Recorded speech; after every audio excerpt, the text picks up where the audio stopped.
Nighttime has taken hold in Canton, Ohio. At Tom Benson Hall of Fame Stadium, it's the Westminster Titans against the Marietta Pioneers.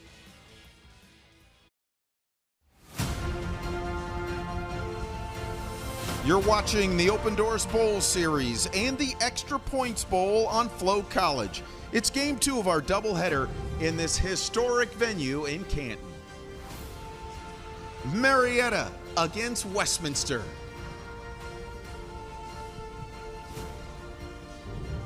Mike Rice alongside Brandon Dowdy, the former Western Kentucky and NFL quarterback. A thriller in the first game with Hanover beating Wabash on a last-second field goal, 13-10. Yeah, that game had everything you wanted in a football game. It was unbelievable from the start to the end, but Hanover was able to execute late, got themselves their first win. And now in game 2, a different kind of matchup. Marietta College goes up against Westminster. These teams also familiar with each other. Two very good teams again in Division III football. Yeah, two very good football teams, all set up by the run to set up the play-action pass. So I'm excited to see how this game unfolds today. And the two-headed monster at running back is a tandem to watch for the Pioneers. Yeah, Taz Morris is going to start the game today, but you're going to see a lot of his running mate as well. Taz Morris is one of those guys that does a good job in the backfield, just creating plays with his feet and with his hands. So Hodges and Morris, two really good ones offensively for the Pioneers.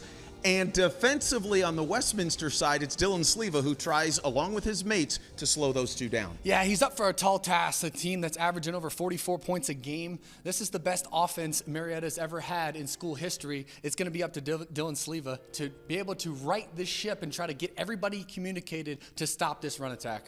Brandon, there's no doubt that these teams wanted to get to the Division III playoffs. The fact of the matter is they were both very close, but now after the disappointment of last week and the regular season finales, they're excited to be here. They're excited to be here. It's time to turn the page. They've done a good job in preparation for this game. Now just got to trust the process and go out there and try to get a victory. Should be a good one. Marietta against Westminster. We've got more to come in game 2 of our doubleheader in Canton on Flo College. Stay with us. At Marietta College, we believe if something is worth doing, you should do it with every ounce of your being. Our students are pioneers, and they're committed to getting the most out of their college experience. They seek experiences beyond their classes or their major, and we have more than 50. A Marietta College student wants to write and direct a campus play, score the game-winning basket, and complete a serious research project with their professor. We know Marietta College isn't for everyone, but it might be the perfect fit for you. Learn more today at marietta.edu.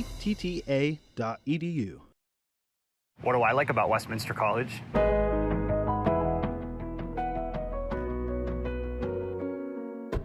What's not to like? I like that we work together, in and out of class. We're all on the same team. I like that we actually do the things we learn. We get real experience for the real world. I like the support we get from faculty. They're not just professors, they're mentors. I like that I'm a part of something real.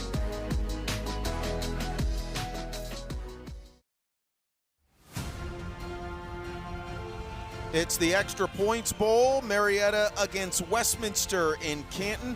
As we look at our keys to the game, Brandon, how do these teams try and get a W tonight? Yeah, for Marietta, it's going to be all about the line of scrimmage. You're going to have to find a ways to get explosive plays in the run game and make negative plays in the backfield. That is exactly what they're going to have to do today. For Westminster, it's protect. Protect the football in the run game, protect the football in the pass game, and protect their quarterback. That's the most key, the key to this game. Andrew Carana is ready to go for the Titans, and he will send it down the middle of the field. Angles off to the right side, and Westminster on the return. Little bit of an alley, and leaping up ahead to the 35-yard line is Dawson Snyder with a good return of about 25 yards. He's a senior out of Pittsburgh. So leading the way is Connor Veerstrup, a 6'5", 220-pound senior quarterback, a 4-year starter out of Thornville, Ohio, 2,403 yards, 24 touchdown passes, and only 5 interceptions. I think I said 35. Let's make it the 30 for Marietta to start the game. 1st and 10, just underway with Snyder in motion, and they'll give it off to him. He's looking for the corner, and he'll get about 5 as he's rolled up at the 35-yard line. They'll use Snyder a little bit here and there. That's his 8th carry of the season. He does have a rushing touchdown to go along with 11 receiving touchdowns. He's the leading pass catcher with 78 for 946 yards.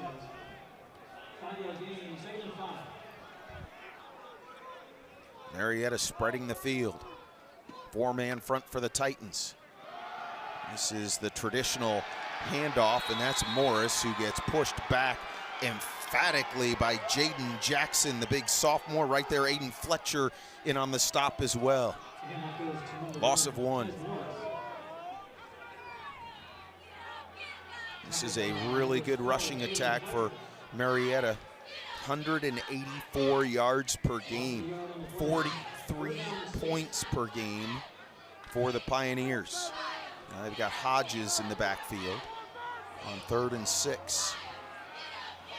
Morris is back there as well with Veerstra. It's Morris in motion.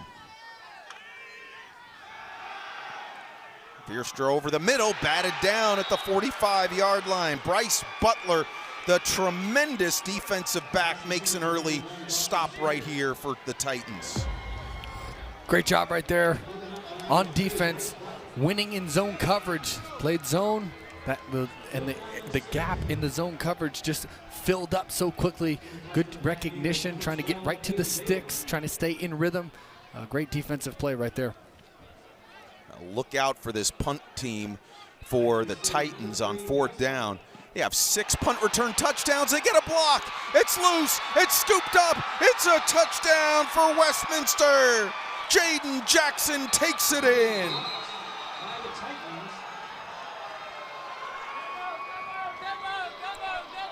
Wow, what a start to this game right there. You can tell Marietta came out of off the bus with all the juice, all the energy is on that side right there. That is the perfect way to start the football game, especially early on. That is exactly what the doctor ordered. Well, we mentioned the punt returns, and now the special teams does it with a block. The punt team for Westminster has been nothing short of sensational this year. And an early impactful play in Canton. Here's Karana for the PAT. Up and good. 7-0 Westminster. Stunning play on the 4th snap of the game. A one-handed block right there. Just untouched, this miscommunication up front on who they were going to block. And credit to Westminster trying to come in there and go after the football. I mean, they just seem like they have all the juice on their sideline right now. Now you're flipping the page here to the other side, and they're going to have to find a way to get in rhythm here. This offense is known for putting up points. They're not in a panic mode. It's only the 2nd series of the football game, but they're going to have to find some rhythm, find some first downs just to keep their offense fresh. It looked like it was Brady Panucci. There you see him, number 21, who got his right hand on the punt. Panucci, a terrific defensive back, also playing on special teams. And, man, I'm telling you what, it is amazing. And Scott Benzel, the head coach of Westminster, told us this week, he said he's never seen anything like what his punt team has done for any team in college football. I mean, 6 return touchdowns is miraculous. Now they score with the block return. Yeah, I was just about to say that. We talked to the coaching staff about that, and they were excited about what they're doing on special teams in general. So they take pride in what they do on the 3rd phase of this game. Karana slips. This one taken by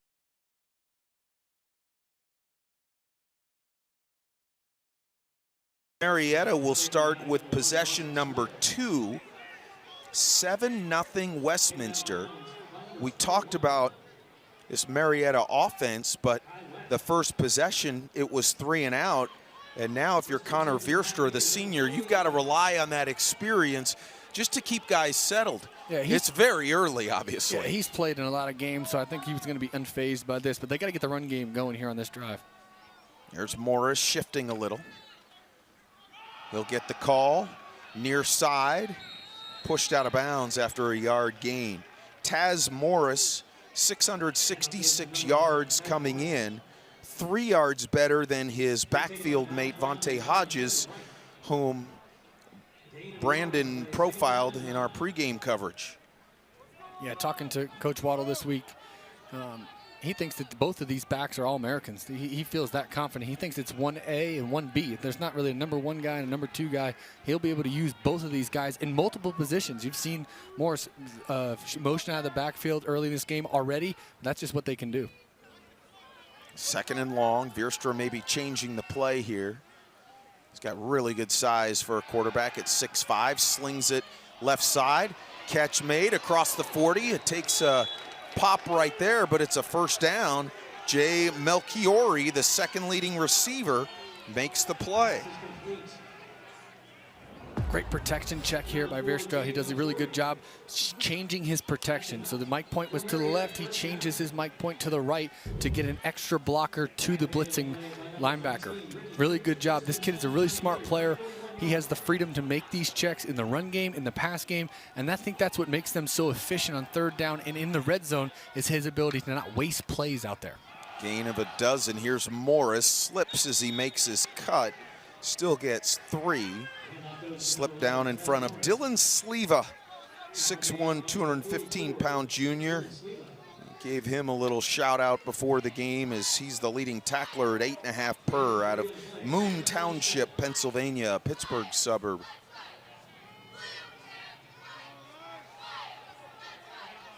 Second down, 3 minutes into the game. The block punt return getting Westminster on the board, and now crawling forward out to the 49-yard line. Morris with a gain of about 5. Inside zone there. This is where they want to be. They want to be in 3rd and 4 or less. That's what this offense is at its most efficient. That's why they're the most efficient 3rd down team in their conference, is because they're rarely in situations where it's 3rd and 5 plus, where teams can run certain different coverages on them. They convert 46% of the time on 3rd down. A running play, not going to get it here. Morris swallowed up in the backfield. Oh, what a play by Aiden Fletcher, who's making his mark early. That's a 2nd tackle for loss for Fletcher. He does a really good job off the edge. He's unblocked as a DB on your running back. Really got no answer. It's just a bad run play to a tough scheme on the defensive side of the ball. So advantage right now, Westminster. They're doing a really good job in their scheme, understanding what they're trying to accomplish on the offensive side of the ball and having counters for their strength. This is a Marietta team. This time they are able to protect the punter. Ball taken at the 17, short return to the 20. I was going to say, though, this Marietta team averages 5.5 yards per carry, but not so much in the early going tonight. Westminster with the early lead in Canton on Flo College.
Westminster's defense getting off to a good start against this high-octane Marietta offense, Brandon.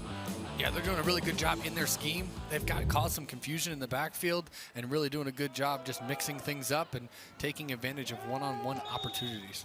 Ryan Gomes with the first offensive play for Westminster. Of course, got the blocked punt return touchdown right around 11 or 12 yards. Gain of 1 for Gomes.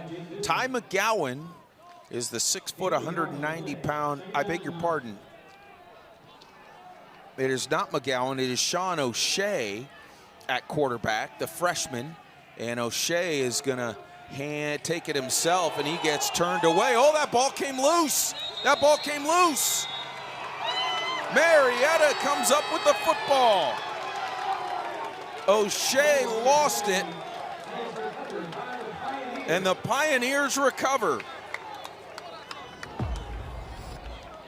Protect the ball, protect the ball, protect the ball. That was the key. You got to find a way to put 2 hands on that football. Quarterbacks know he's a young kid, but the defense is trying to scrape it out. Great individual play there on the defensive side of the ball, but you gotta protect the ball. Got to value the football. Every drive has to end with a kick. You can't give this offense that averages 44 points a game any extra possessions in this football game. If so, they can score and score fast. So big plays early in this game. The block punt return for Westminster, and now the fumble recovery. Harley Hopkins jarred it loose for Marietta. First down give, Hodges hits the middle of the line and gets 1. A lot of white and blue in there. Lawrence Casanzale among the defenders there. You see Mason Manos, the junior. Tell you what, Westminster's, they don't care what the stats are. This is a rugged defense. Yeah, they're stout up front. I'm really impressed with how their defensive line is getting off the ball early in this game. Vierstra has Hodges behind him. Play action. Vierstra, plenty of time, throws to the end zone, incomplete. Double covered in the back of the end zone was Snyder. Couple of DBs, Bryce Butler was back there. I didn't love the decision here, going to the only guy that was doubled up. I think he could have took one more hitch and found this in cut in the front of the end zone, but hey, no damage done. It's that ball is either going to be completed. It's mine or nobody. My guy's going to catch it or nobody's going to catch it. Live to play another down. Now you're in a long third down situation. You just got to get points here. Eric Thurman was also in coverage for the Titans. Vierstra to throw again, scrambles, and he overshoots his receiver along the right sideline. No chance to make that catch. That was intended for Evan Gandy. Third on the club with 24 catches, and it's field goal time for the Titans. Derek Klein, the senior, 5 of 7 this year, will try a 33-yarder from the left hash mark.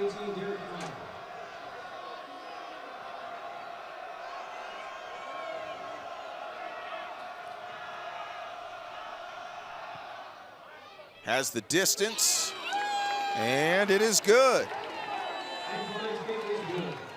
Marietta gets on the scoreboard. Call it a 34-yard field goal, and the Pioneers get back within 7-3. Everything looked good, Brandon. Yeah, good kick, good hold, good snap. Successful kick right there. That's really good. They needed that one just to get some points off the turnover, but I still think that was a win for Westminster.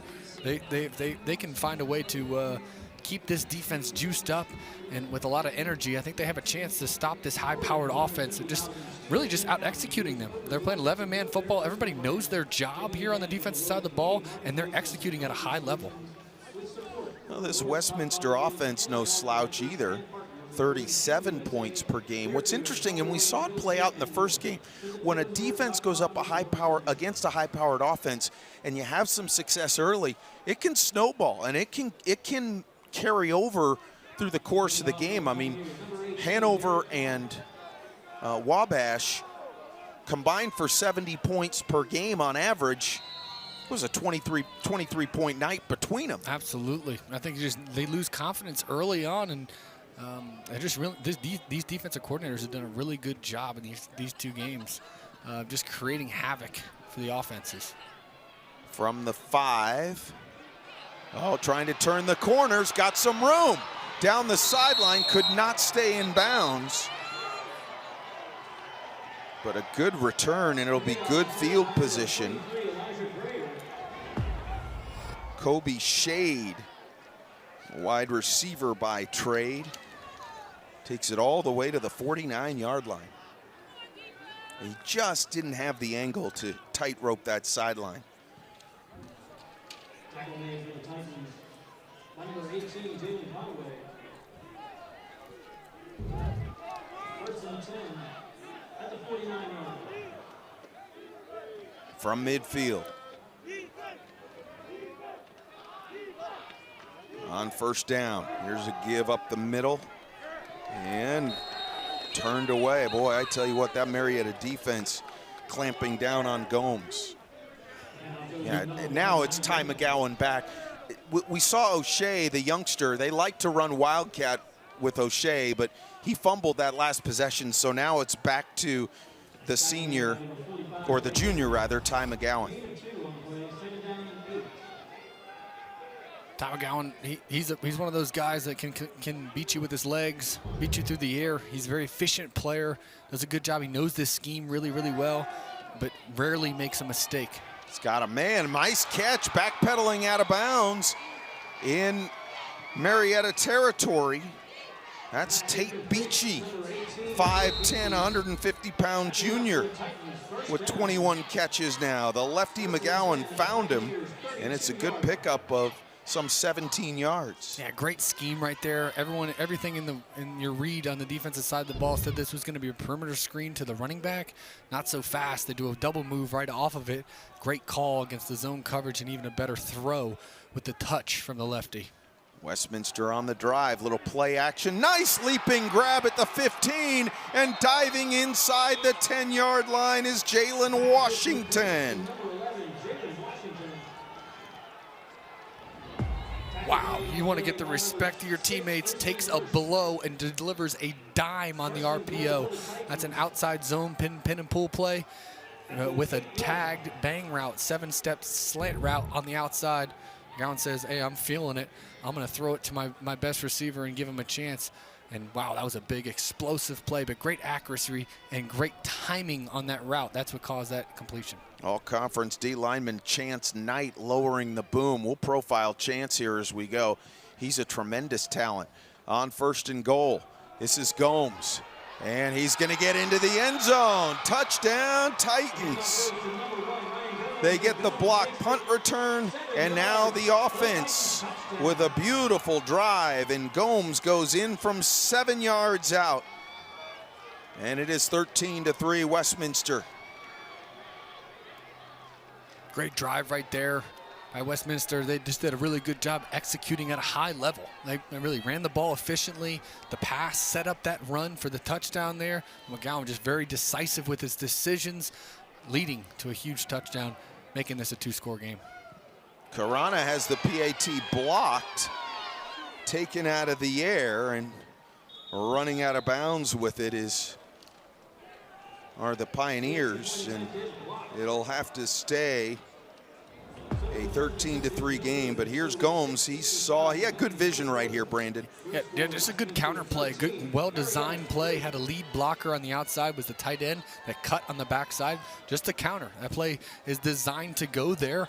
Gomes does a good job, following his blocks into the end zone and relatively untouched for a big touchdown.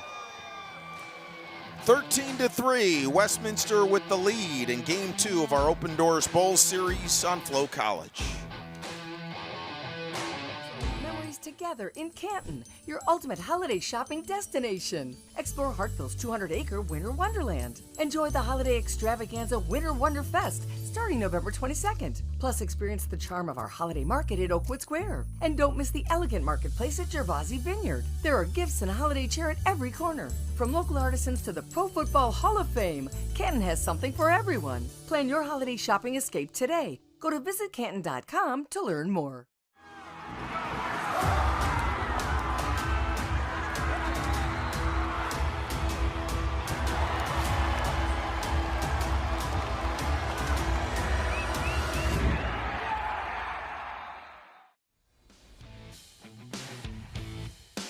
Mike Rice and Brandon Dowdy at Tom Benson Hall of Fame Stadium.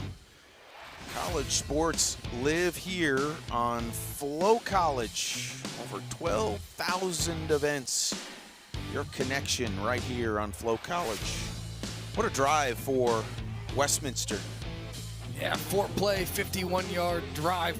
Took up 2 minutes and 7 seconds, but what the coaches for Westminster is going to be more excited about is the efficiency on that drive. Really decisive decisions by their quarterback. Good job by the offensive line getting a hat for a hat, and they called the perfect plays. I mean, that is a well-scripted, well-called, highly executed football drive here to make this a two-possession game.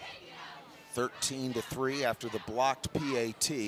Another kickoff return in the offing for the Pioneers, and Snyder gets it across the 25 to the 27. Tackle made by number 21, Kai West. Oh, Marietta Tackle is made at the 27 from Marietta, Ohio.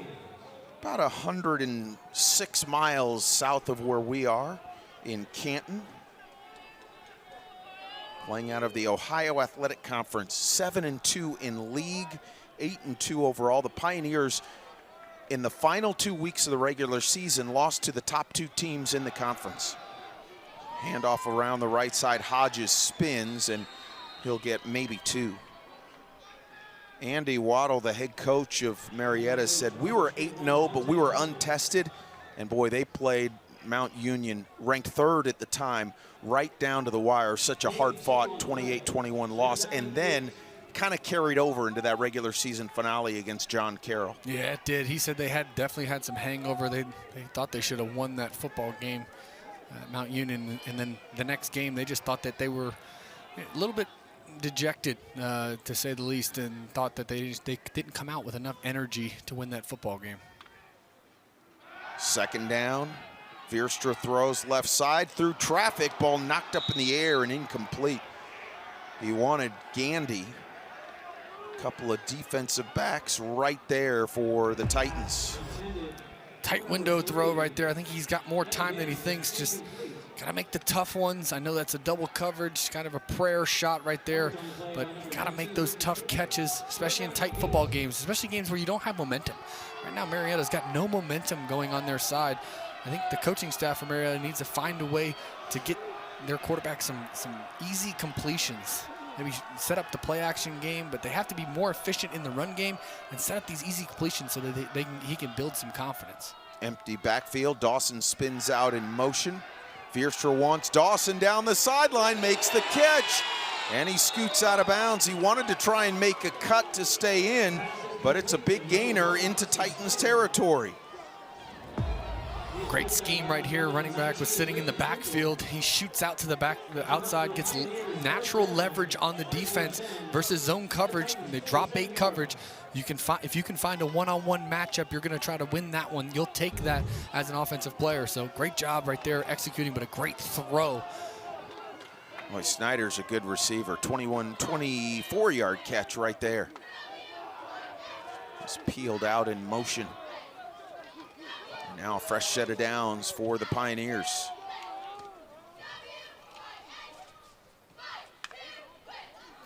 Veerstra locked over on Snyder again, but this time he throws high and incomplete at the 20-yard line. Good coverage by Westminster there. Kevin Wright, the senior. And I'm kind of noticing, Mike, here is that Westminster's doing a really good job taking Veerstra's first read away. They're doing a really good job mixing up the coverage, and he seems like he's a little confused in the backfield. When that first read's not there, getting to read 2, getting to read 3 around his progressions, he's really struggling to see what the defense is trying to do. Veerstra with 24 touchdown passes and 5 interceptions this season. This will be a near side handoff, little shake move, but running laterally. Hodges still on his feet and is out of bounds at the 30. That's a 17-yard scamper for Hodges, who just kept chugging. Veerstra actually checks to this outside zone play. Yeah, the offensive line does a great job getting a hat for the hat, but the perimeter guys are what makes this an explosive place. They are able to get hands on their defenders and block with authority on the perimeter. Play action to Hodges, and down goes Veerstra. There's Aiden Fletcher again. We've called his name numerous times in the early going. Fletcher's third tackle for a loss. This one's a sack, but he's untouched. Number 21 running back is going to hear it tomorrow in the film session. That's his man in the protection. He's got to identify who number 4 is in the protection right there. He didn't. He came clean and got a clean shot at his quarterback. So now it's 3rd and forever. Ball at the 36. I should say 2nd down and 16. Veerstra with an empty backfield. It's Taz Morris in motion. Pass down the sideline. Snyder can't bring it in. Over his head and incomplete. Yeah, they did a really good job right there, just disguising coverages right there. Veerstra thought he had one-on-one right there. You know, young quarterbacks, you got to get a picture of what the pre-snap read is and then what the post-snap read is. You can't just predicate everything that you do based upon the pre-snap read. Defenses are going to change right there. They came out in a 1-high coverage. At the snap of the ball, they rolled to cover 2. That means my eyes need to move off that progression into where my progression is for the 2-high beater. Lot goes on in processing what a defense does. Veerstra hangs in there. He's got a receiver inside the 20-yard line. Catch made by that guy, Dawson Snyder. One of the Titans needs a blow here. That's Lawrence Casanzale. Again, Mike, right there, even that's a prime example of Veerstra on his first progression. Actually going through his reads, that's his first progression. If he's open, he's going to be accurate with the throw. We've seen him do it a couple times here early in this game. If his first progression's open, he's going to be successful. Well, Westminster's done a really good job is taking away that first read. If they could take away that first read, make him go to read 2, read 3, that's when the inefficiencies come. So they have to find a way to take away what his strength is, and right now it's his first read. So inside the 20, Marietta in the red zone. Spin move by Morris, stays on his feet, puts that hand down and gains a few extra yards to the 12. 6 on the reception. Well, Morris, a guy who they'll use as a pass catcher, 3rd on the club, 26. Hodges not as much. He has 4 catches this year. Well, we'll see what this Westminster defense cooks up now as the Pioneers try and get into the end zone, and they're getting closer. 9th play of the drive. Now Veerstra changing things. And a whistle. And the play clock Marietta was about to expire, and Marietta gets a timeout to avoid the penalty. So Marietta trying to crawl back from a double-digit deficit. 13-3 Westminster in Game 2 of the Open Doors Bowl Series on Flow College.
Marietta trying to get that offense going, and they have on this drive, Brandon. A couple of big plays, first by Snyder and now Hodges. Yeah, Hodges did a good job just winning one-on-one, but it's been the pass game that's set up the run here. Usually the opposite formula for this offense. Good play action. Veerstra down the middle, incomplete. His receiver slipped down in the end zone. That's Melchiori. Looked like he tried to stop, and he just lost his footing. This drive started back at the Marietta 27-yard line, and this will be play number 10. Well, the Pioneers recovered a fumble earlier this quarter, turned it into a field goal, but Westminster got on the board with the block punt touchdown, and then the touchdown drive of 51 yards. Third down for the Pioneers. Rolling right off play action. Pass to the goal line. Nice grab, ball popped out. Incomplete. Incomplete. Gandy did not have possession with the ball across the plane. We'll take a look at it. This one's going to be tough. I like the call, full rollout flood concept. I think, is the ball dead when the ball touches the pylon or crosses the goal line? It looked like he had possession, but does he have to keep hold of it? Is that what the rule is? Well, if he has possession, when it breaks the plane, it should be a touchdown. Yeah, interesting call. And the field goal is up and good. So they take the 3 and a 30-yard field goal makes it 13-6. Good drive, but only 3 points. Great to get the turnover earlier for Marietta, Brandon, but only 3 points. So that Westminster defense, when it has to be tough, it's been tough. Yeah, I thought it was they did a really good job just executing. I thought this was a great call, great throw by Veerstra. I mean, that was a perfect throw on there. I thought that could have been a touchdown. That was kind of a 50-50 call there. So unfortunately, they have to take the positive of that drive, that they were able to execute it and sustain that drive. They converted 2 third downs. They saw man coverage both times, were able to beat it. So a lot of positive on that sideline right now. But for Westminster, they have to feel really good about how their defense is playing and executing right now. So now the Pioneers will send it back deep. Touchdown difference. Both special teams have chipped in. Westminster with the blocked punt return for the score, and the blocked extra point for Marietta from the 6-yard line. It's going to be taken back 25 and 30 and pushed out of bounds. Oh, big hit, jarred the ball loose out of bounds. And with 3:15 to go, football tonight. Flo College has you covered for all your early basketball tournament action. The Cayman Islands Classic, Battle for Atlantis, the Cancun Challenge, and the Emerald Coast Classic can all be seen on Flo College through November 30th. College hoops tips off here. It is basketball season, isn't it? So first down for the Titans. Up 13-6, and a big chance here with McGowan leading the troops. Here's a pitch, little flea flicker back to McGowan. No one to throw it to. He'll just keep it up the middle, gets stood up right at the line of scrimmage, and Harley Hopkins says, no thanks, you're not going anywhere. Big old number 10 right there. He's a dandy of a linebacker for Marietta. I love the call on the flea flicker. Max protection, 2 receivers in the route. Thought McGowan did a great job protecting this football. It just was a little rushed. You'd like to see Gomes just, sell that just a little bit more, maybe get more eyes on him in the backfield to open up the big crosser down the field there. Just a little bit quick on that one. I think that would have been a big play if he was a little bit more patient. McGowan this year came in 1,355 yards through the air, 10 touchdowns, 2 interceptions.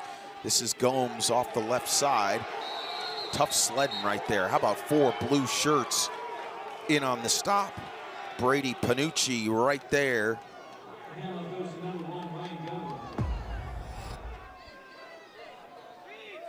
Just a little inside zone right there. Great. Everybody running to the football. I think that's the difference right now between these both defenses, is that they're both just running to the football. A lot of hats to the ball carrier. Westminster's running attacks hasn't been that efficient. Same on the other side with Marietta. They've had a couple more explosive runs, but there's been hats to the football, and that's what you want to see as a defensive coordinator.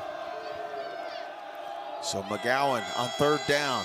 The lefty over the middle, incomplete. Diving try across midfield, comes up a little bit short. Tate Beachy couldn't bring it in. By the way, let me correct something as we'll get a look at this incompletion, but on the blocked punt return, I think I said it was Panucci. Of course, he's with Marietta. We've got to give the tip of the cap to Cavitano West, who I believe was the player who blocked that punt with his right hand. So I want to make that correction, give Cavitano the tip of the old helmet. It's a strong name, too, Cavitano. I tell you what. I like that. Punt taken, fair catch at the 29-yard line. 30-yard punt, no return. 13-6. Westminster with the lead. You just get the feeling, though, between Veerstra and his poise and his athleticism and his ability and all the skill players that he has, you just get the feeling that this Marietta offense is like that bottle of champagne that's shaken up and you're waiting for the cork to pop. Absolutely. They're just one play away from making this. I think they just need some confidence. I mean, that's as clear as the day. Maybe a big play ignites that confidence, but maybe it's just executing a long drive, the 10-play drive last drive to only result in 3 points, but they executed at a high level. See if they can repeat that performance here on this drive. There's room up the middle, across the 40, out to the 45-yard line. Zion Jackson Wilborn with a quick hitter on first down. Love the trap call right there. Get the two pulling guards right there. Follows his blocks really well. Gets on their heels. One cut up the field. The big boy, nice little jump cut right there. Finishes downhill. He's got to protect that ball. Those guys are going to be itching for that ball behind you, but great explosive play on first down. That's a great drive starter. He'll stay in, third leading rusher for the Pioneers. 15 up the middle there. Snyder across the line in motion. Same thing, Jackson Wilborn, not much this time as he tried left guard and got shoved down immediately. Aiden Fletcher has been absolutely everywhere. The freshman out of Pittsburgh has been sensational in this first quarter.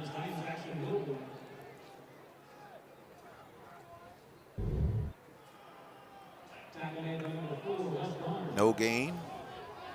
And now second down and 10.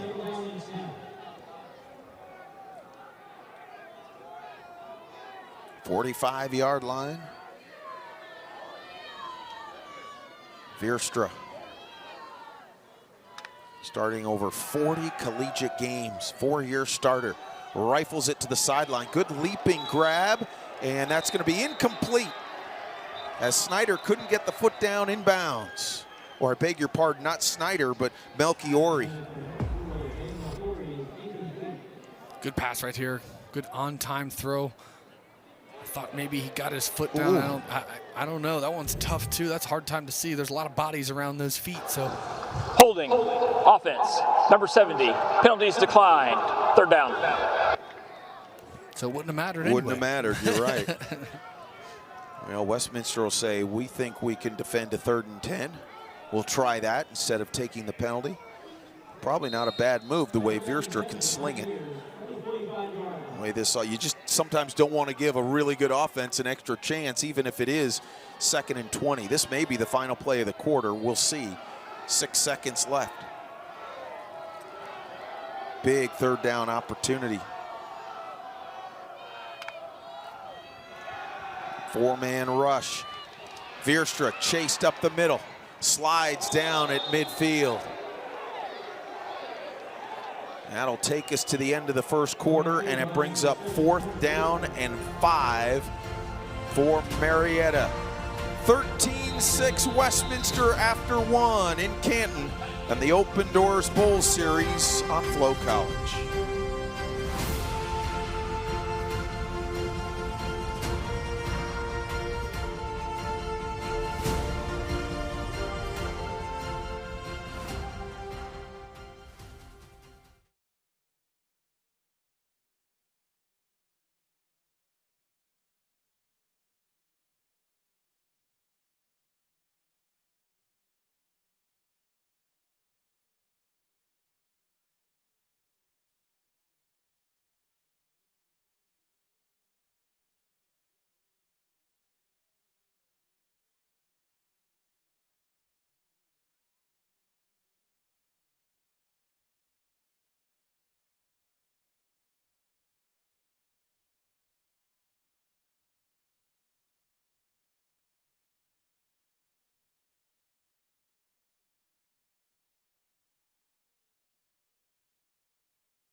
Mike Rice and Brandon Dowdy at Tom Benson Hall of Fame Stadium in Canton.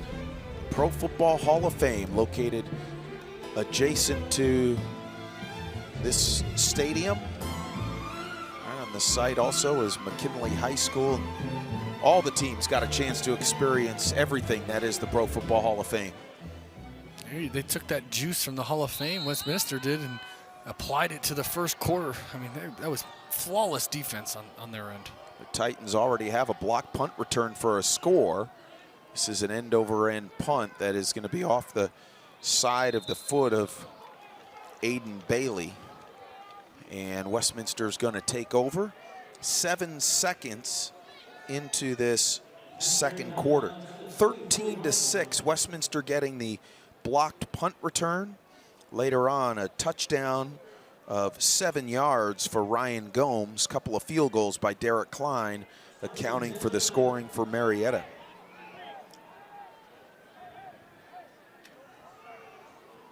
So Westminster at its 24-yard line. And again, some pressure on this Marietta defense, trying to keep it a one-score game. Heavy set. Single back, bouncing it outside is Demary White. He's got the corner, and he's going to be very close to a first down. He'll have it at the 35-yard line. He picks up 11. Good vision by White right there. Inside zone play, he bounces it to the outside, does a really good job using his speed to the sideline and creating an explosive play to start this drive. White's the second leading rusher. 231 yards and a touchdown. He'll take it the other side, this time the right. He's strung out, he cuts back, and Harley Hopkins hog ties him down. That was a steer wrestler going to work there, Harley Hopkins. Another one of the bell cows, if you will, defensively for Westminster. Yeah, good chase down right there, but Harley does a good job just making sure the guys miss, but he's not blocked. He's on the backside of that play right there. That's just a pure effort play by him, just doing a good job of just executing, knowing what he's doing, but just shooting the gap and making the tackle. There you see Hopkins and also Brady McManaway, number 22. Really good linebackers on the inside for Marietta. McGowan rolls to his throwing side, gonna just dive across the 40-yard line, gaining something positive on 2nd and 10, and he'll make it a 5-yard pickup.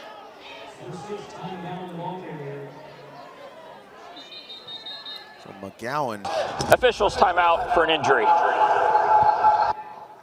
Yeah, watch McGowan. He takes a pop from Hopkins right in the back. Oh, man. Yeah, he stayed down for a little bit, too. He might have to get looked at by somebody on the sideline. That was a tough one as he's going down. Boy, Scott Benzel, the head coach of Westminster, talked this week about how tough Ty McGowan is. Hopkins defensively very tough, and McGowan took that shot in the back. McGowan had labrum surgery on his throwing shoulder after last season. And Coach Benzel said, we thought he'd miss a few weeks of this season. He said, fall camp starts, and there's Ty McGowan ready to go.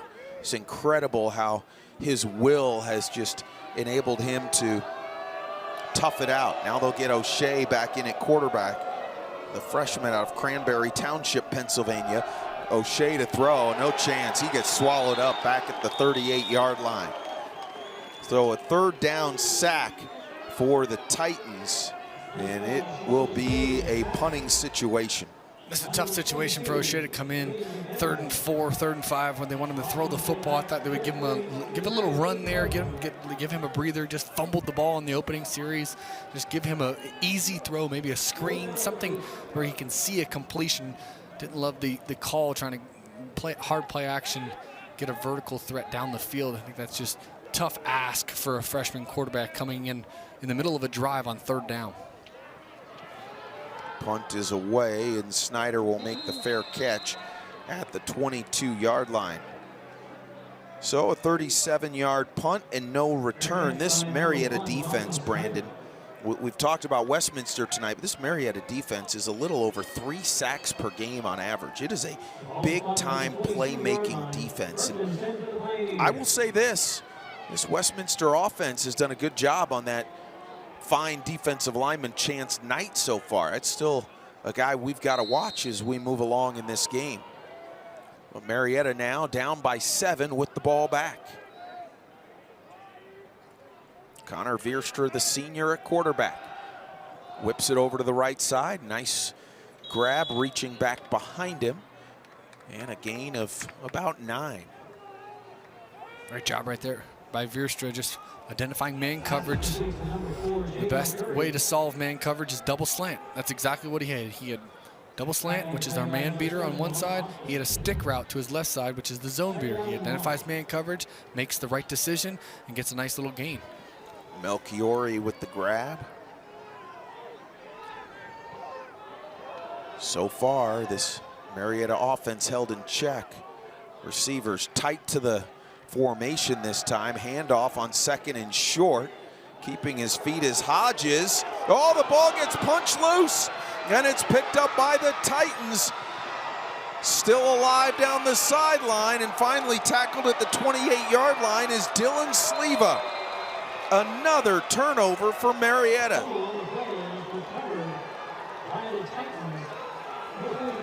Well, this Westminster defense has been doing it all, Brandon. Yeah, Hodges just tries to fight for extra yardage. He tries to bow up the defender, but just loses a little bit of focus on the ball there. Just gets punched out right from behind. And Sleva does a good job recovering it, and with purpose, trying to take this thing back to the house. But this Westminster defense is all over the place, just swarming and tackling the football. I think that's the biggest thing. 13-6 Westminster, as the Titans will start at the Marietta 28-yard line. Huge opportunity. See if they rely on that running game with McGowan out. They do, and Gomes finds the sledding tough inside. Billy Levac in at quarterback now. Third quarterback in the first half already.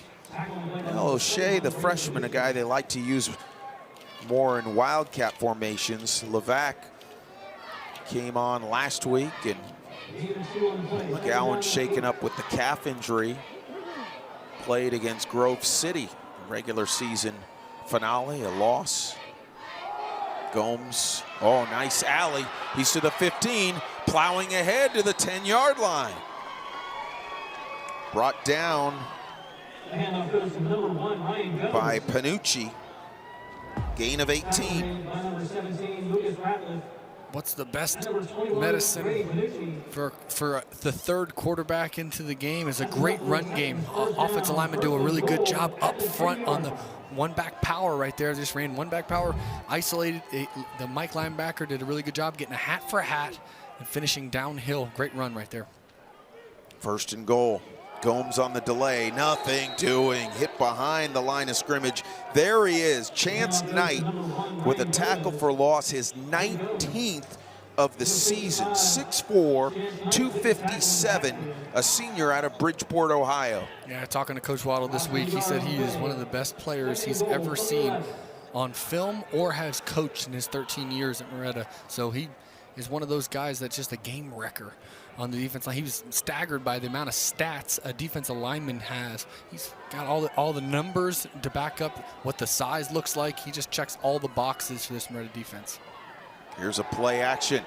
Being chased, and down goes Levac. Panucci with the sack at the 22-yard line and a loss of 11.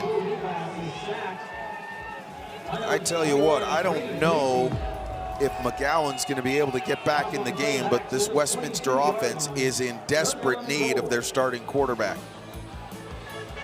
Look at Panucci.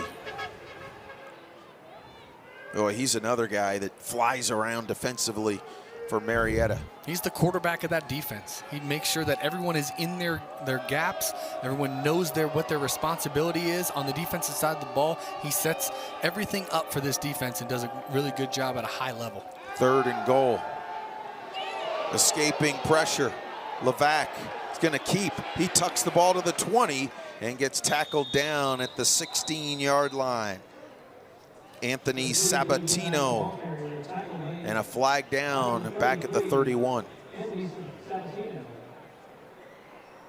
Holding, offense, number 62. 10 yards from the previous spot. Still third down. Well, Andrew Karana's long field goal this year is 35 yards. And Westminster, which had been down to the 11, is pretty much out of field goal range at this point. Yeah, they gotta think about screen or draw. If I'm on the defensive side, I'm anticipating screen or draw, and then on the offensive side, I'm gonna have to see if I can execute at a high level. Just gotta get 10, 12 yards, 8 yards. I know it's a tough task, but you just cannot turn over the ball. That's the biggest thing. This drive has to end with a kick, either an extra point, a punt, or a PAT. Levac to throw over the middle, wide open with the catch at the 20, stood up at the 16 and pushed back. Well, that's a big time play on the pass to Jalen Washington. And a gain of 16. Perfect call versus cover 2 right there. Dropped into cover 2's Tampa 2. Mike linebacker pushed with the number 3 receiver. He ran an in cut to replace the Mike linebacker where he was going to be. Just a great accurate throw to give him a chance to take this field goal. Here's a 33-yarder for Karana, who's 4 of 5 this year. Kick is low, but he is able to drive it through.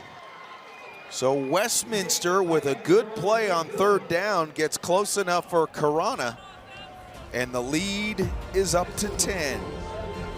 16-6 Titans in Canton in the second on Flo College.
What a venue. The inaugural Open Doors Bowl Series in Canton. 16-6 after the fumble recovery. A drive that's good enough to get the lead back to 10. And Karana's kickoff is going to come down to the 10-yard line. This is Snyder. Oh, he pitches it to Hodges, who's in big trouble, and he's going to get snowed under inside the 20-yard line. That play just did not work. Too many bodies around Snyder, who's down.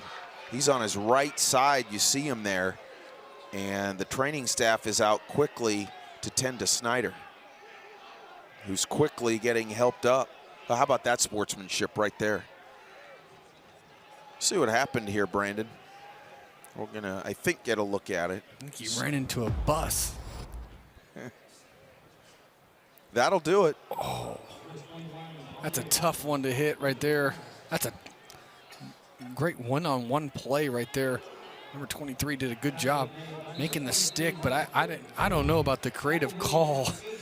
Offense that's sputtering there, tried to run a reverse there, a little risky for my liking. I think that you just want to get your offense out there, try to get a rhythm, try to pick up first downs, but I guess it's the last game of the season, so you're pulling out all the stops. I suppose, but you're right. That was maybe a team that's just looking for a spark on first down, and not much there, looking for an opening and not finding one as Morris. He gets turned away at the 20-yard line. Gain of 2. Boy, this Westminster defense has been more than impressive, hasn't it? Wow. Yeah, their defensive line, it's been predicated, the anchor of this defense has been the defensive line so far in this game. They've done a good job just winning the point of attack and causing disruption in the backfield, just causing some miscues. They seem like their timing is off in the run game, not with just the exchanges, but just the blocking scheme. They're just not synced up on that side of the ball. 2 receivers tight left. Vierstra throws right, caught there by Melchiori and dumped at the 25-yard line. Yeah, the guy's mixing it up. Gene Gary Joseph with the tackle, the defensive lineman out on the perimeter. Oh, look at that. Oh, that's flipping him over.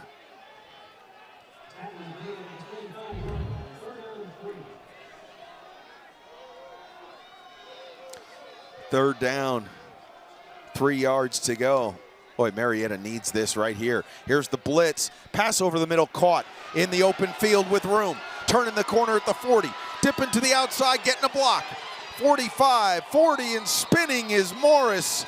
Big play as Westminster sold out with the blitz. Yeah, the perfect call right there is the screen pass to the running back. That's a really good job.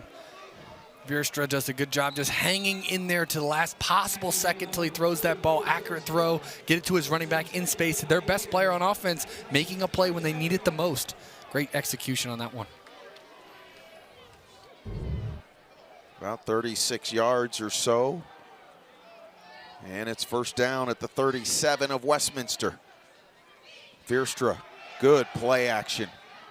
He's got all kinds of time. Now flushed, now backs up. Oh, big hit right as he caught the football, but that'll be a short pickup as Vierstra kept the play alive long enough to hit Morris. Good hard play action, but great job by the offensive line giving Vierstra time in the pocket just to find a check down. They were trying to take shots down the field, deep crossers. Westminster does a good job passing off the crossers in zone coverage, causing some confusion in the backfield. But Vierstra, credit to him. He does a good job. What's he do? Just not put the ball in jeopardy, get it to his running back for a minimal gain, but they still have the ball in their possession in a situation across the 50 when they're striking distance. Any surprise that Dylan Sleva made the tackle right there with Morris? I don't think so. Here's Morris on the ground, angling left, and Sleva meets him once again in the hole and pulls him back at the 33-yard line. Boy, Dylan Sleva has a way of being around the football on a regular basis. He's a good player. He's just really does a really good job with this scheme. He just understands. You see him looking on the sideline. He's the one getting the call from the sideline. He knows where everyone's supposed to be. If they're out of position, a lot of defense is about being in your gap. If you can be in your gap and the offense can recognize that you're out of position, well, the beauty of having a guy named Sleva. Guy like having Sleva back there, he puts everybody in the right position to be successful on the defensive side of the ball. That is something that just goes completely unhinged, and he does a good job just understanding and communicating to his guys where they need to be. Yeah, Westminster calls a timeout. 4:22 to go before halftime. 16-6 in favor of Westminster, and Marietta really wanting to take advantage of this drive. Sports are better on the big screen. Head to your preferred device app store to download the all-new Flow Sports TV apps for Roku, Apple TV, Fire TV, Android TV, and Chromecast. Set your favorites, search our library of live and on-demand content, and so much more. Download today. Lots of ways to connect with Flow Sports at the Pro Football Hall of Fame in Canton, Ohio. Tell you what, you know, Brandon, I full disclosure, followed sports a long, long time, and I've never been to the Pro Football Hall of Fame. That drought will end tomorrow morning. That a boy. That's it. That a boy. That is it. That's a big accomplishment now. Either that or it's like, what are you doing? How come it hasn't happened to this point? There's certainly an element of that. All right, third down. This is a big one for the Pioneers. Big one for the defense of the Titans. Veerstra checks with his running back, Morris. Westminster stacks the line. Veerstra with a long count. They're going to give it to Morris and not going to get it. Not even going to be close. That one didn't fool anybody. Sleva was there. Mason Manos was there. Boy, that had the call of a team that was going to go for it on fourth down. Yeah, you know, it's kind of cool, interesting. I'm laughing up here because you see the schematics of the game. You know, Veerstra saw that play. He knows this playbook so well. He knew it wasn't going to be successful, so he gives a peek. It's a slight little subtle peek to the sideline to say, are you sure you want to run this one? Am I okay to do it? I think that was definitely, like, to your point, that was a go for it on fourth down call here, knowing this, they were going to stay aggressive on this drive. 4th and 6. Morris in the backfield. Veerstra facing the blitz. Look out, gets grabbed by Sleva. Stood up and down he goes. Back outside the 45-yard line. Sleva first, Joseph mopped up. Sent the Mike linebacker blitz here. Everyone came. Cover 0 on the back end. If he had some time in the pocket, he had receivers wide open. Very risky on the defensive side of the ball, but it pays off with the sack. I think that's exactly what they wanted to do, just cause some confusion back there. Man, offensively, if you're Andy Waddle along that sideline for Marietta, you're looking for answers against this defense, and there aren't too many coming to mind because this defense is playing tremendous football for the Titans. Just really, really making things difficult. Westminster from the 45. It's still Levac at quarterback. And that's going to be a handoff and short yardage.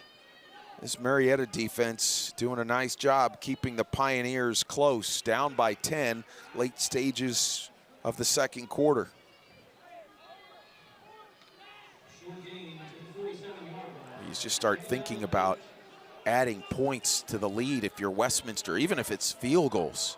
Up by 10, controlling things with the defense. And looking just to tack on if you can offensively.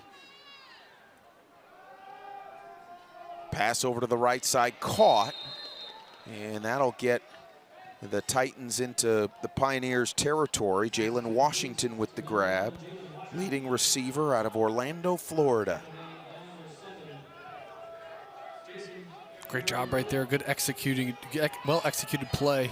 Westminster, they do a good job of anticipating weak side zone pressure with the zone over top of it. Have the perfect spot route right there. Quarterback does a really good job identifying that and making an accurate throw to make this a manageable situation. They need 3 for the first down. Washington in motion. They're going to try Gomes. Oh, gets stood up at the line. The blue-shirted rugby scrum will hold Gomes well short. Hopkins wound up with the football. Gain of 1. And it's 4th and 2.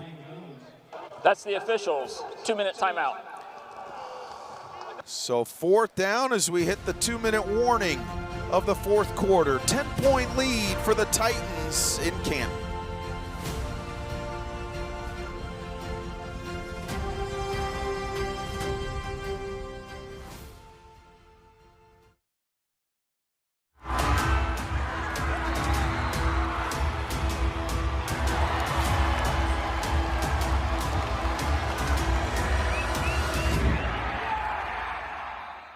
At Marietta College, we believe if something is worth doing, you should do it with every ounce of your being.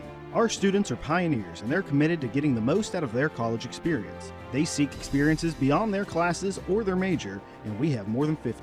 A Marietta College student wants to write and direct a campus play, score the game-winning basket, and complete a serious research project with their professor. We know Marietta College isn't for everyone, but it might be the perfect fit for you. Learn more today at marietta.edu. What do I like about Westminster College?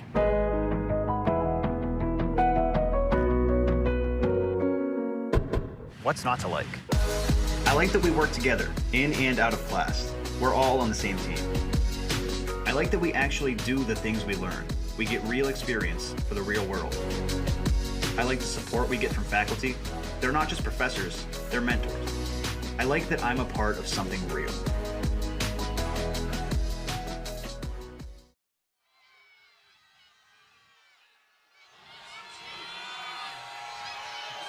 The Open Doors Bowl series, fun for the players, the Spirit squads, great atmosphere in Canton. It is 4th and 2. Westminster may run a play, may try and draw Marietta off. I'm not sure they're going to snap it. Everyone holding firm for the Pioneers. Play clock still at 22. A lot of pointing at the offensive line of Westminster. Levac just directing traffic with his right foot. Not sure they're going to snap this. Doesn't look like it. 5 on the play clock. And it expires. Delay of game on Westminster. At some point, after the first few seconds. Delay of game. Offense. Number 3. 5-yard penalty. Still 4th down. If you're Marietta, you're thinking, I don't think they're going to snap it. Yeah, they held that for a really long time. That's a long time for those big guys up front to be in a 3-point stance. I'm surprised that the offensive line were like, man, I'm done with this. I'm just going to jump off sides just to shorten this. So now the punt team comes on for Westminster. This is a big drive here for Marietta. They're going to have to find a way, Marietta, to try to find a way to get some rhythm here. They're going to have to find a way to get completions, be successful on 1st and 2nd down. I think they can up the tempo a little bit. I think this might play to their advantage just to see what the tempo looks like for the second half. A good spiraling kick. Snyder makes the fair catch at the 11-yard line. 41-yard punt and no return.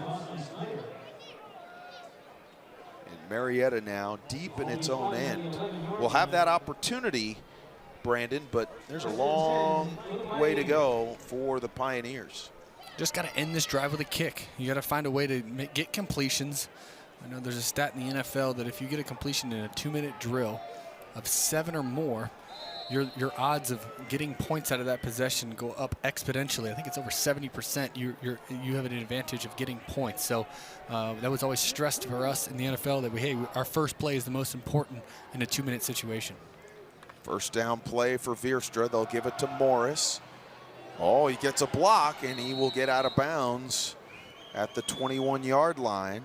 Coming on defensively was Ricky Cooper, 6-foot freshman. Great call, really simple play right there, inside zone. Morris just bounces it to the outside. You got to find ways, creative ways to get Morris the football in space. He does a really good job making guys miss on the perimeter, inside. He runs hard.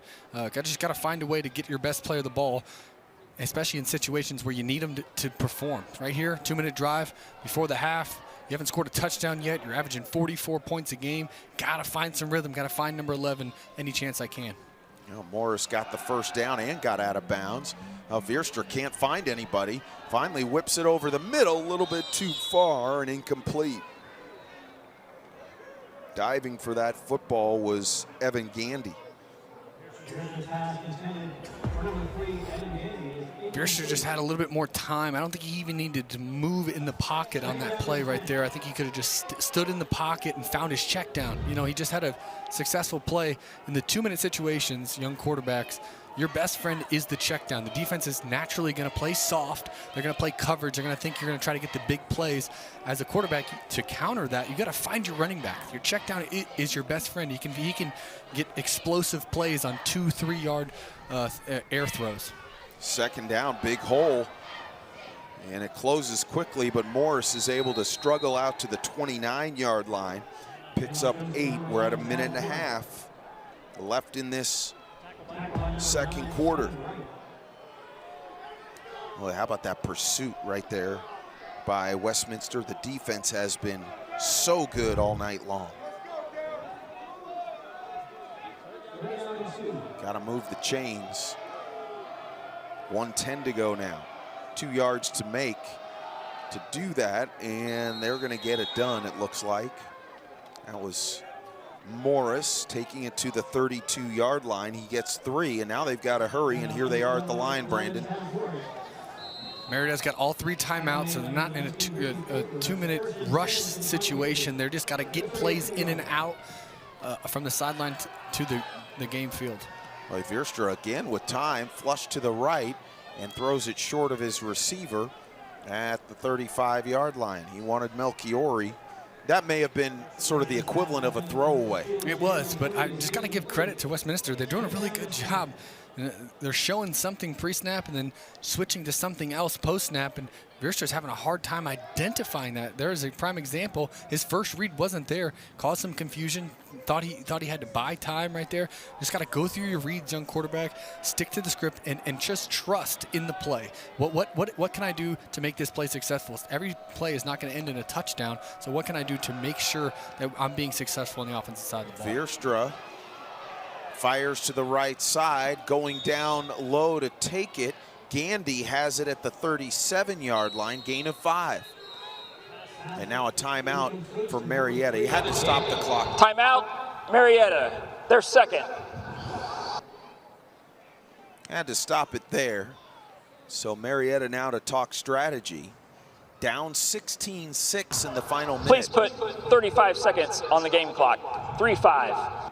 So they'll add a couple of ticks. There's Scott Benzel around his group of Titans. Well, I tell you what, they have played tremendous football.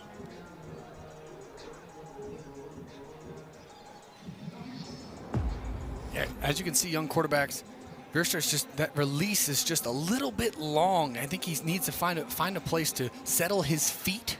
And I think his feet are really the one that's making him inaccurate. Young quarterbacks, if you can set your feet to your target, that'll exponentially change how much more successful you are with the football, placing it where you want to. So I think Veerstra, he's just going to have to settle into this game, and it starts with his feet. I know his release is a little bit slower than normal, but hey, that's okay. If my feet are quick, then I can react when the defense doesn't give me that first look that they're showing on the pre-snap reads. So a big third down, 5 yards to go. Veerstra has 3 receivers and a wing back in the set. Westminster with 4 down linemen.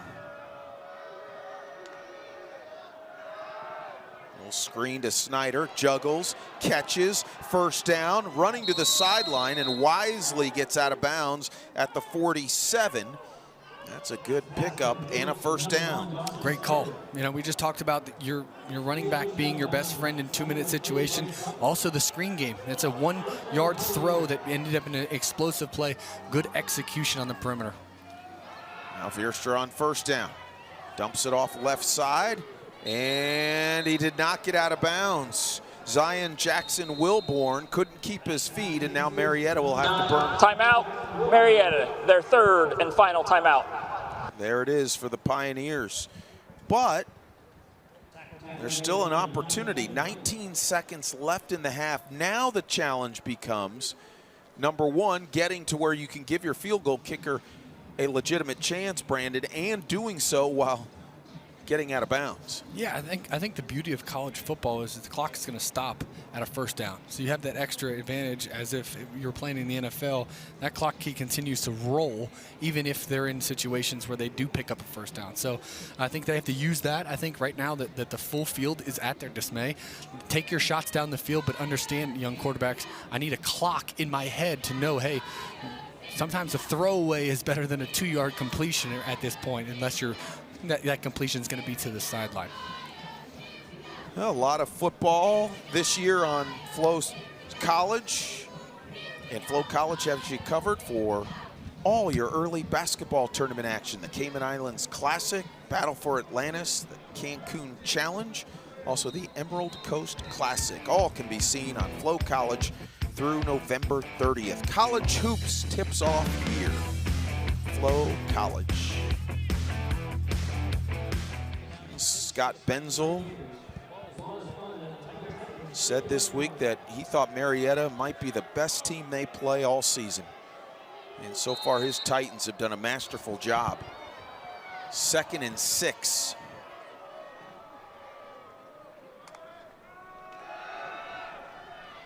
Veerstra deep down the middle, and that's nearly picked off. Big hit by Snyder to jar it loose from Sleva. Risky throw right there to double cover. Tried to find his bender right there at the top of the route, but almost Sleva made a huge play again in the first half of this game. This guy's been all over the field for Westminster. How about downfield helping out, double covering a receiver, the best receiver for Marietta? That's a linebacker for Westminster. He's making plays in the backfield, making plays 20 yards down the field. This guy's all over the place. Veerstra looks right, screen left, Snyder in trouble, and he dives for the sideline, and he does not get it, and that will do it for the first half. So Marietta comes up short on this final drive of the half, and the Westminster Titans go to the locker room at intermission with a 10-point lead in the Extra Points Bowl. Stay with us. Halftime festivities are next from Canton on Flo College.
Fans, for your halftime entertainment, please welcome to the field the Perry High School Pirates from Perry, Ohio, and the Lorain High School Titans from Lorain, Ohio, both representing the Cleveland Browns.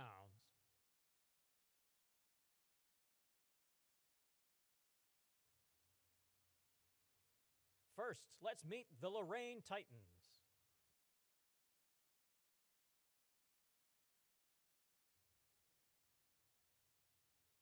Gracie Taylor, Jamie Hood, Jada Hood, Sierra Casey. Halftime at Tom Benson Stadium in Canton. The Extra Points Bowl has Westminster leading Marietta 16-6. Mike Rice, Brandon Dowdy, and joined by Matt Moore, the publisher of Extra Points. Matt, great to have you. Thanks for being with us. Yeah, thank you. It's great to be here. I tell you what, so much excitement around this inaugural bowl series. How did Extra Points get involved? Yeah, we are a publication that covers a lot of business and policy and off-the-field stuff in the entire college sports industry, from Division I, Division II, Division III, all the way down. And we've been wanting to better understand a lot of how sports sponsorship, event management works. And one of the best ways that we've found to really understand anything in the college sports industry is to do it, and to be able to have a chance to do that here, particularly in where I grew up and around a lot of these markets, has been really special and gratifying. We're glad to be a part of it. Yeah, Matt, we talk a lot about football and analytics of football and being in this atmosphere. How unbelievable has it been, being in Canton, Ohio, at the birthplace of football? It's awesome as that. It's been tremendous. It's difficult to find the right words for it because, one, it's important for me. I grew up in Ohio. I grew up not far from a lot of these institutions, so it's emotional to be there on that component. But you're right. This is all of the history. And when you think here, for a lot of these Division III schools that don't get a chance to play in front of 25,000 seat stadiums, don't get a chance to be pampered or get this kind of experience all the time, to be able to have that here is especially important. We're in an era where there's more and more Division III bowl games happening, but we think that this game can really be a cut above the rest of what's being offered, and this stadium, this experience, and this town is a major reason why. Matt, so many changes in college athletics, NIL, et cetera, realignment with all the conferences that affect the top level of college football. How does that filter down to Division III from what you've seen? Yeah, it still changes everything, right? A good example would be about the House settlement here. So you're going to have changes for the roster limits that are going to be happening at the Division I level. If you have a football team with 130 players, it gets shrunk down to 105. Those other walk-ons have to go somewhere, and they end up maybe going to a G5 school. Those athletes at the G5 school might end up at a Division II school, and that changes the recruiting pool, the recruiting pipeline here at the Division II and Division III level. There's issues here with costs. Labor and materials are still going up everywhere else, and for as challenging as it is, if you're Ohio State, it's still very difficult if you're Marietta too, to keep balance on everything that's happening now with player movement. When you talk about Extra Points, give people kind of a sense of what you guys do on a daily basis. You referenced it earlier, but how can people see the material? How can people kind of engage with you guys? Sure. So I've been a college sports writer for a long time. This publication's been running now for over 4 years. We have original reporting, and we have a different analysis perspective on a lot of these stories, some of which that might seem particularly esoteric, and we're trying to how to translate them into a broader audience. You can find it at extrapointsmb.com. It is a newsletter. It gets sent right to your inbox around 4 o'clock in the morning every week, and it's something that we've enjoyed not just by diehard fans, but by a lot of people who are coaches, athletic directors, conference commissioners, people that work in this world as well. Yeah, what are some off-the-field stories that have appeared in Extra Points that you're excited about? Yeah, so like recently we actually spent a week in Hawaii. Flew out there. It wasn't just for like a vacation kind of thing, but it was in bed with that athletic department to better understand, hey, how do you book travel and move equipment when you're 5.5 hours away from everybody? How do you find a different broadcast deal when all your games are on at 1 o'clock in the morning Eastern Standard Time? How do you recruit? And when all of the players that you're trying to get might be in New Zealand or Australia or California. There's so many things I think people just on the surface think like, oh, Hawaii, that must be an easy job, right? Who wouldn't want to be in paradise? But there's so many logistical challenges that make that particular place unique.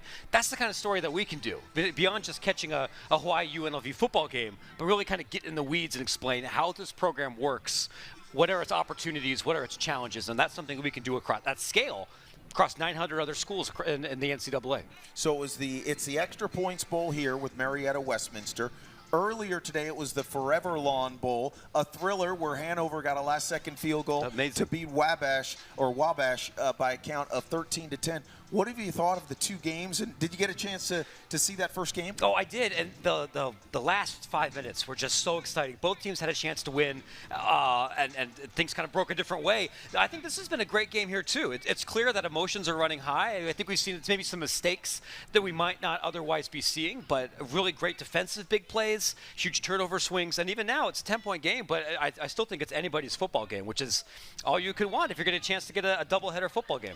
All right, how about the first half? Put on your coach's hat. What did you see, and what do you expect in the second half? If you're Marietta, you just got to hang on to the ball. Yeah. You've been able to move things a little bit, and this is a team that I don't think is really built to necessarily throw the ball for 600 yards a game and try to just win games 50-45.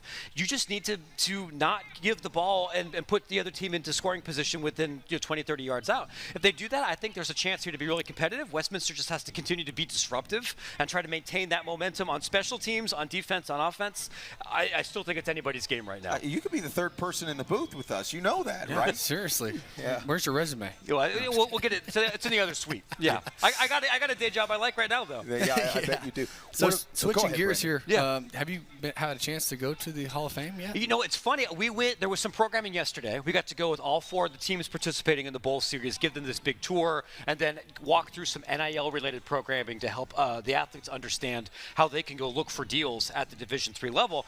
I grew up here. I've been writing about football almost my whole life. I've never actually been in the museum before. So it was a really cool moment for me and for these dozens and dozens of football players that had never gone through that either. So we were all learning together, hopped on the sticks to play Madden a little bit there at the end, got dumped into a garbage can by a couple of football players. It's just great experience all around. That's awesome. How's the venue been? I mean, switching gears. I mean, how's this venue? It doesn't get any better than this. This is just from a perspective of class. I mean, there's just a salt of class here in Canton that you just can't replicate anywhere else. I have absolutely nothing but positive things to say about the Hall of Fame, about Visit Canton, about all of our partners here locally that have helped not just with securing other sponsorships with a lot of the logistical work here, but to make everything as smooth and seamless as possible. The most important thing to me about this game isn't about the ratings necessarily, or even what happens that much on the field. It's been the conversations that we've been having with athletes and parents who are just thrilled, not just to be in a place like this, to have that kind of unique experience, but just to get one more game. Right, at the end of the day, this is not a level of football where we're talking about maximizing the largest amount of money or getting on or personal benefit necessarily. It's I want to play with my brothers one more time and end this season on a different note. And I'm thrilled that we are able to be a part of that, and I'm really grateful for everybody else here at Ohio that's helped make that happen. Well, thanks to you guys at Extra Point, because you've made it happen. And I know a lot of people appreciate that. Thanks for being with us. Oh, of course. It was my pleasure. Thanks, guys. Yeah, Matt Moore, the publisher of Extra Points, with us at halftime of the Extra Points Bowl at Tom Benson Hall of Fame Stadium in Canton. Westminster on top of Marietta, 16-6. More to come in a moment on Flo College.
Under the lights at Tom Benson Hall of Fame Stadium in Canton, Westminster with a 10-point lead at halftime. The ultimate college fan experience is now here. Head to FloCollege.com to watch more than 12,000 college sports events from 12 different conferences, all in one place. There is no place like Flo College. Second half highlights coming up from Canton in the Extra Points Bowl. Westminster ahead of Marietta 16-6 on Flo College.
Halftime of the Extra Points Bowl, nighttime in Canton, Ohio.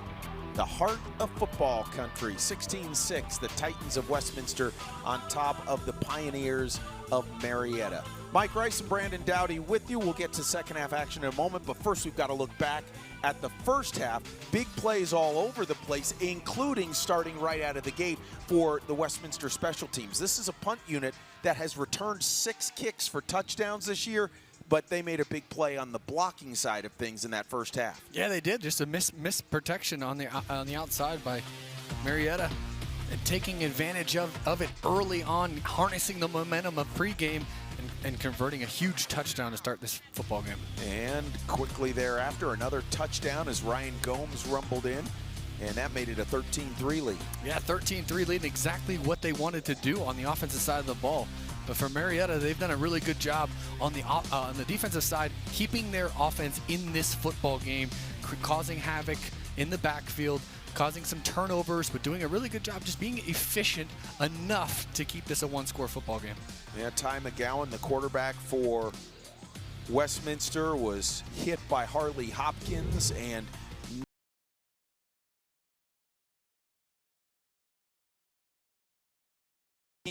in check. 16-6 Westminster. Second half action is next from Canton on Flo College.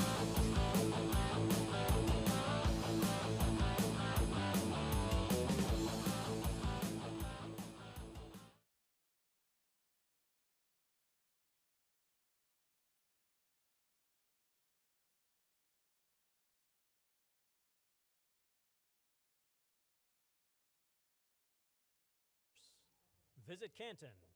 RCX Sports. Extra Points newsletter with Matt Brown. Forever Lawn and others. Their support makes today's games possible.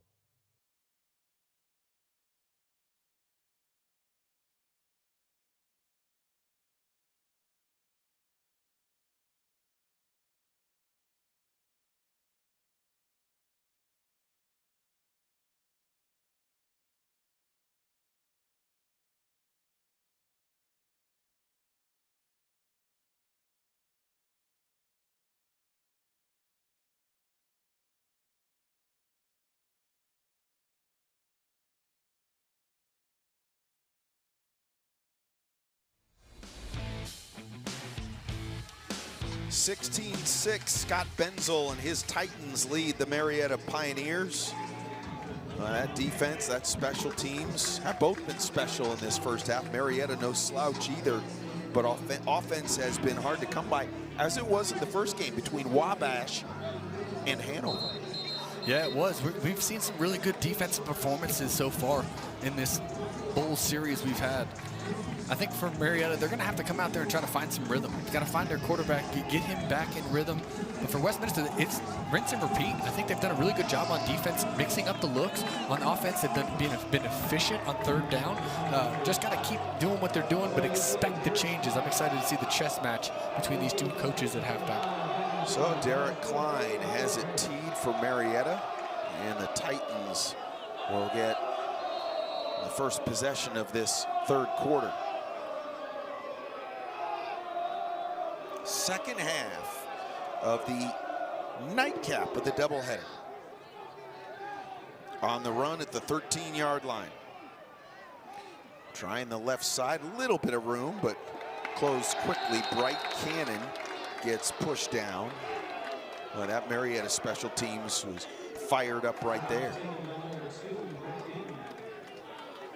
So now Westminster to start things off again.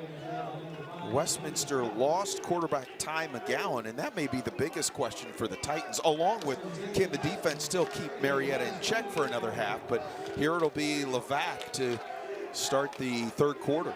Yeah, Levac has got to be decisive, got to protect the football, make decisions. They're going to have to lean on this run game here in the second half and be efficient on first and second down to create third and manageable opportunities. Ryan Gomes gets stood up and turned away right at the line of scrimmage on the first snap of quarter number 3. Not much there for Gomes, who came in with an average of 4.5 yards a carry.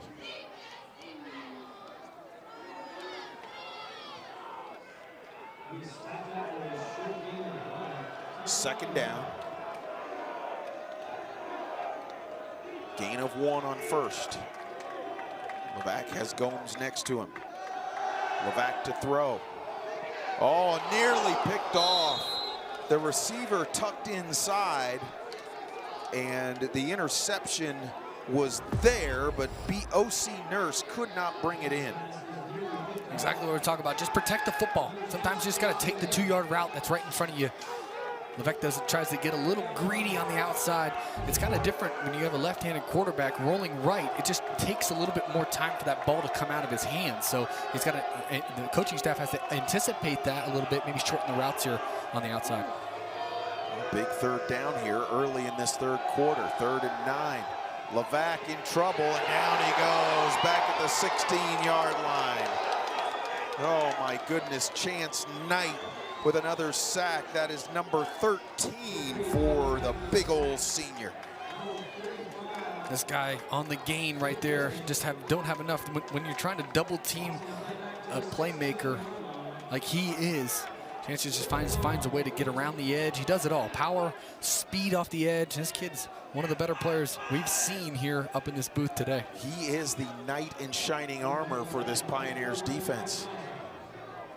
4th and 1.5 miles, and the punt will be end over end, and Gordon will bring it in at the 47-yard line. 37-yard punt, no return. And early in this third quarter, the Westminster defense will be tested again. I think we'll be able to say that the rest of the way, Brandon, because this is such a high-octane Marietta offense that Westminster, to this point, has tamed pretty well. Yeah, done a nice job playing 11-man football. Just hat for hat, gats sound in the run game, creating havoc on first and second down, just doing a really good job just playing fundamentally sound. I'm very impressed with their scheme. I'm interested to see what the adjustments are for Westminster, or for Marietta right here, especially trying to get their team going here in the second half being down. Great field position for the Pioneers. Fierstra checking with the line. Now he'll give it off. A little bit of a seam for Hodges. Stutter step, bowling forward to the 42-yard line of Westminster. Gain of 11 and a first down. Another great run check right there by Fierstra. Does a really good job of recognizing that the weak side, or the strong side zone, outside zone, was going to be his most successful chance to get a positive play. He does a good job there recognizing that. And that's important. You know, these running backs should give credit to their quarterback by not just burning plays. What I mean by that is throwing run plays into bad looks. If you have bad looks, you can't be successful in the run game consistently. When you have a guy like Fierstra, he does a really good job of getting you in the manageable situations to be successful. There'll be another first down give to Hodges. He gets a couple around the edge, just could not get the angle down the sideline, and that'll be a pickup of 3. Vontae Hodges, 663 yards on the ground coming in, and 666 for Taz Morris. So great to be in Canton this weekend for the Open Doors Bowl Series on Flo College. All the teams had a chance to enjoy the Pro Football Hall of Fame over the last day.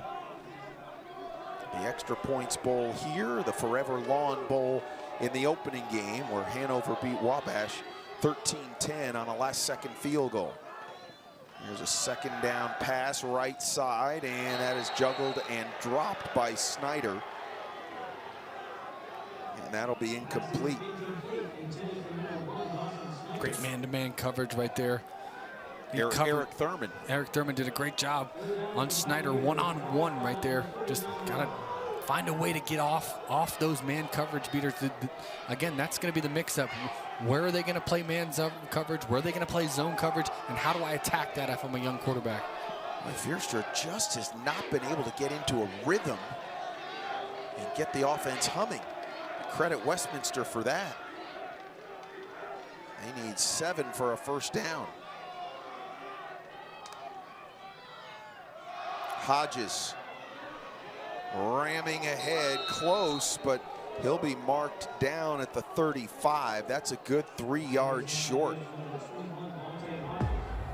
Third down run. I think the mindset of the offensive coordinator for Marietta was going to go for this on fourth down no matter what. Need a spark. Just turned Westminster over on a 3-and-out situation. So just looking for a spark here, trying to find a way to convert on a fourth down here to try to extend this drive.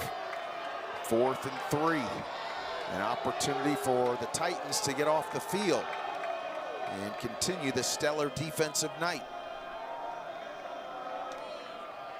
Melchiori in motion. Pass caught by Jay, first down at the 27 and a pickup of 8.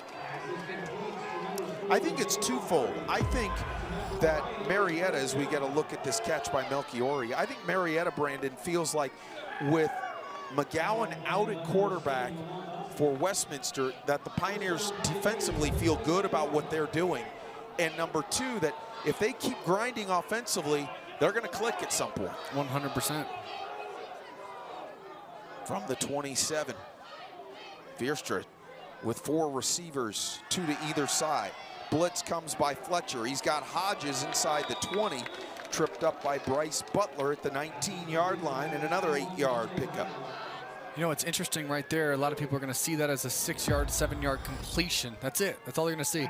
But really, that's his hot read. He's understanding that the end man on line of scrimmage is the running back's responsibility. In scat protection, 5-man protection, that he doesn't have the luxury of having the running back in the backfield in as a 6th blocker. He's free. So when that man comes, Wierster does a really good job identifying it and throwing his hot read, taking a completion.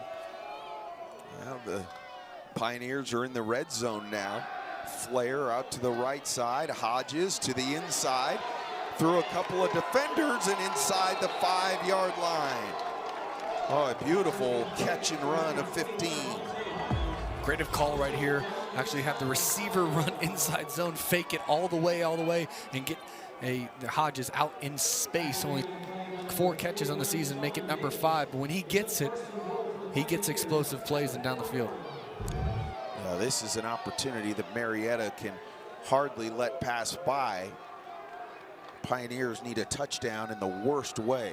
Not that they're out of the game by any stretch, but they've settled for a couple of field goals tonight. 1st and goal.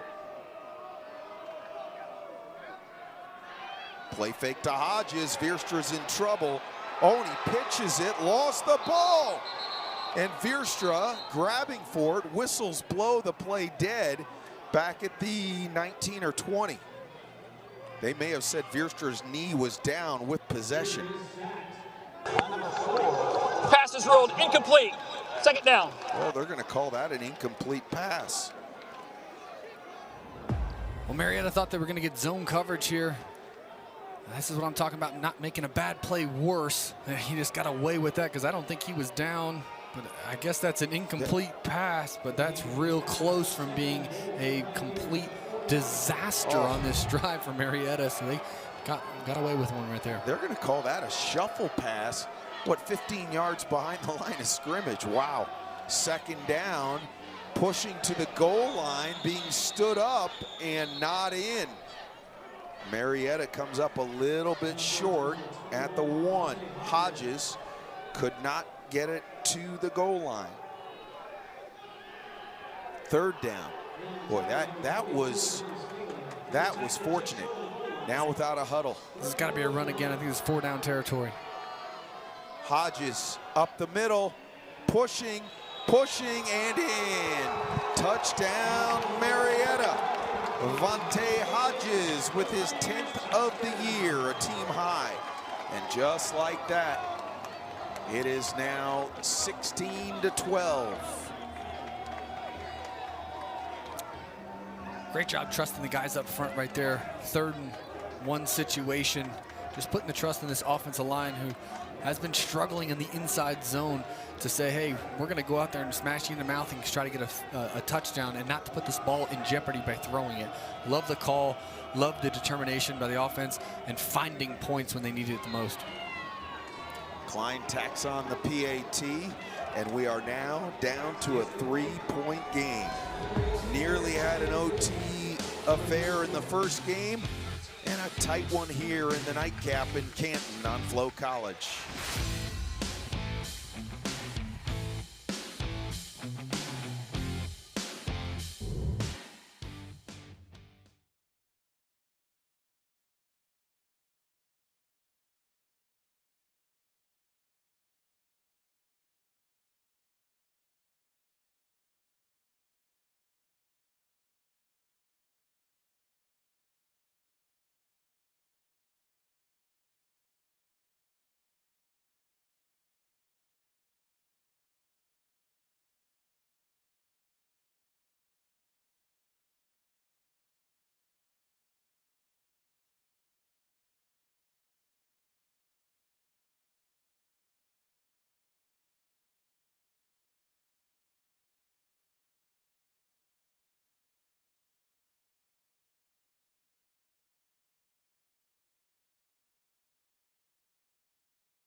The Pioneers come up with their best drive of the game, and it results in their first touchdown, and it's now a 3-point affair, Brandon. Yeah, 10-play, 47-yard drive right there, executed at a high level by Wierstra. Did a good job making decisive decisions, getting it to his back on time, getting run after the catch, and then the offensive line finished that drive up in their face with a really tough 1-yard touchdown on 3rd down. Hodges, really the workhorse, he handled the ball on 7 plays of that drive. So Vontae Hodges, the junior, making his presence felt. And it's the first touchdown of the game for Marietta. Now Westminster will need to answer with Ty McGowan, the starting quarterback, out of the game. We'll see if he's able to come back. Wouldn't appear so, but I guess we'll find out shortly. From the 17, there's a seam, and bursting out to the 40 is Bright Cannon. Boy, that special teams for Westminster keeps making plays. Unbelievable, doing a really good job executing on special teams. Take pride in it. I think that's the biggest thing. Even talking to the coaches, they just take pride in being very fundamentally sound on special teams. You know, this Marietta defense trying to give the offense a blow here. Try and get that offense back out onto the field quickly. Levac continues at quarterback. This is a pitch to the left side. White with room. Shake move to the 50 and into Pioneers territory at the 47-yard line. Gain of 13. Exactly what they needed. A little toss sweep action right there. Gets them from perimeter, but those perimeter guys do a really good job blocking downfield. White, 1 foot in the ground, finishing north and south. That's the best running backs do. Each team has a turnover tonight. So even up at 1 in that category. Levac to keep around the right side and stonewalled behind the line of scrimmage. It's the Pioneers weren't fooled. Jake Visnick, 6 feet 240, a senior from St. Clairsville, Ohio. You think of all the great football players, Ohio, Western PA, and Scott Benzel talked about it this week, how this is the heart of football country, the legends that have come out of this area, and Western PA in particular, which is where Westminster College is located. He says Benzel said it's just in the fabric of the communities, of the society, of the area, of the region. Not much doing inside. Marietta says, no, we're not going to let you run there, as Gomes gets to the 48, and he's still a yard behind the original line of scrimmage. But Brandon, it's just amazing as Gomes hits the wall there. But football in this area of the country is second to none. Yeah, the Cleveland Brown fans are excited right now about that victory they had on Thursday night versus the Pittsburgh Steelers. How about that? How about it? The snow globe game. The snow globe game. Scott Benzel didn't like that run. 3rd and long for the Titans. Levac, screen, right side, caught, shifty moves. Oh, gets pinballed around, and that is one tough 4-yard reception by Bright Cannon, 5'8" freshman from Parkland, Florida. Great job just blowing that play up right there on the defensive side of the ball, just at the point of attack, just being tough in there. But he felt that reception, that's for sure. That was a tough 4 yards he's gained. I'd be interested right here. Momentum kind of on Marietta's side here. If they try to do a little fake or something, they're in a prime position to do it. Nothing crazy here. A floating punt that angles out of bounds inside the 20. So I think if you're Scott Benzel, you're thinking, hey, we love our punt team, but we want to play the field position game right now with the issues we've got at quarterback. Absolutely. I'm figuring special teams is probably going to win them this football game. They're at a disadvantage without McGowan in the game. So they're going to have to find ways to be creative on the offensive side of the ball, and some of that creativity is going to have to come from special teams. So prime opportunity past the 50, 5 yards or less, or about 6 yards to gain a first down.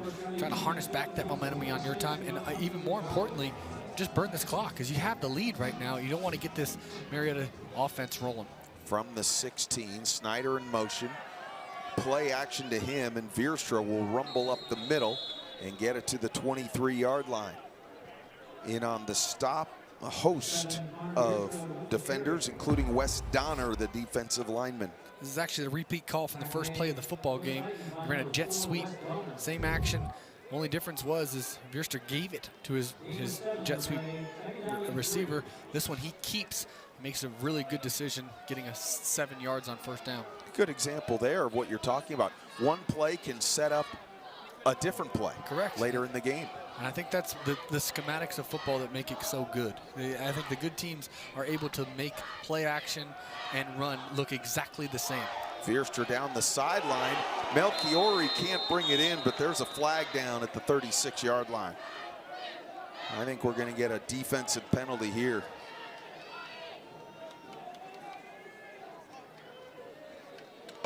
Prior to the pass, holding, defense, number 7. 10-yard penalty from the previous spot, automatic first down. That certainly helps Marietta out. Yeah, Westminster can't give up these plays, can't give up free first downs to a team that averages 45 points a game, especially with your backup quarterback in the game. You need to get them off the field and feel like they're uncomfortable right there. An easy, no effort first down is not a winning formula, and not what they were doing in the first half at all. So a fresh set of downs after the defensive holding penalty. Wierster back to throw to the 25 over the middle. That one is picked off right to the defender, Ricky Cooper, the freshman. And the Westminster defense creates its second turnover. Great job with eyes in the backfield. Westminster had 11 guys with eyes in the backfield in that zone coverage. What a great job by the defense creating a turnover. Westminster holding on, 16-13, late in the third. This is the Open Doors Bowl series on Flo College.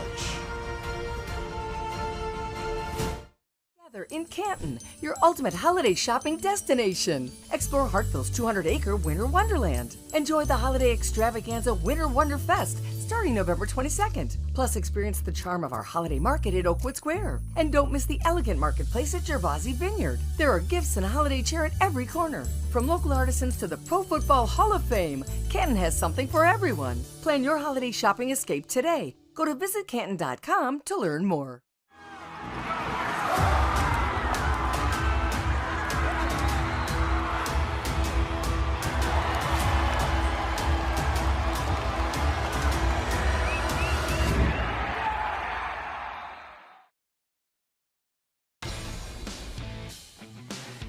The Westminster defense with the interception. Ricky Cooper is holding court with his teammates. You can't see Ricky amongst the huddle, but how about this play? Yeah, great job in zone coverage, just identifying, reading the quarterback's eyes and going up and making a huge play. Westminster needed that one to just, more importantly, take time off the clock right now. Pitch to White, jumps ahead to the 44-yard line. Maybe a yard for the junior out of New Jersey. Just going back to that pick for a moment, Brandon, only the 6th thrown by Wierster all year, but it's really amazing when you're a team that's dominated in one area or another, and all of a sudden you play another good team, sometimes all those averages go out the window. Absolutely, and Westminster's been up for the task today on the defensive side of the ball. Levac with the play fake over the middle. That is batted down, intended for Jalen Washington inside the 35-yard line. That Marietta defense has been pretty good too. I will say this though, for all of the numbers that Chance Knight has put up, Westminster's done a pretty good job on one of the dominant D linemen in Division III football. I mean, Chance still making his presence felt, no doubt. But Westminster has not let that man tee off.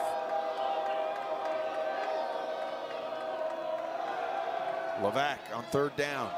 And that's going to fall well short of the receiver and incomplete. Chance Knight heard you in the box. He disrupted that play. Yeah. In the backfield on cue right there. It was actually a rare opportunity for him to be one-on-one, just caused havoc in the backfield. You watch number 55, you're just blown away by how fundamentally sound he is. He just does a really good job winning one-on-one, bull rushing, speed. He could do it all. Right there, he was actually lined up as a defensive tackle, but rushed. They had a gain, and he was one-on-one with the center, and he just blew right past him, causing havoc in the backfield. Third-team All-America last year, two-time first-team All-Conference. Snyder at the 10, spiraling kick, and the fair catch taken right there.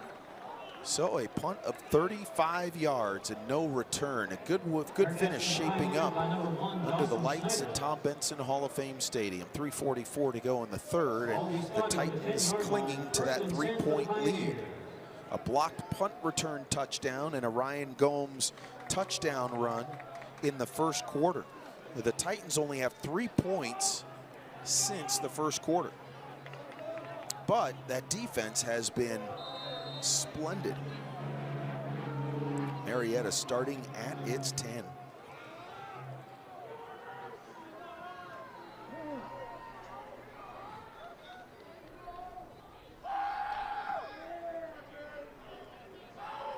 Jackson Wilborn behind Veerstra. There's the give. And he carries 3 defenders out to the 13-yard line. He is out of Whitehall, Ohio, and the third leading ground gainer for this Pioneers squad.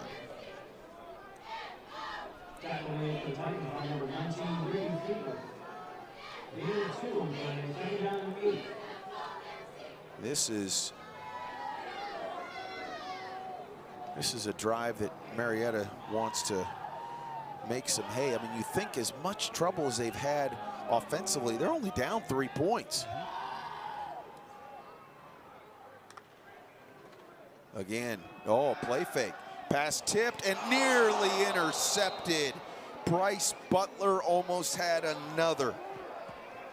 Oh my goodness, he has 2 this year, and that was nearly number 3. That should have been number 3. A tip ball at the line of scrimmage on the RPO. It falls right into his bread basket. He should have had it. He's going to be beating himself up. That would have been an opportunity for Westminster to be in the red zone right there if that didn't get returned for a touchdown.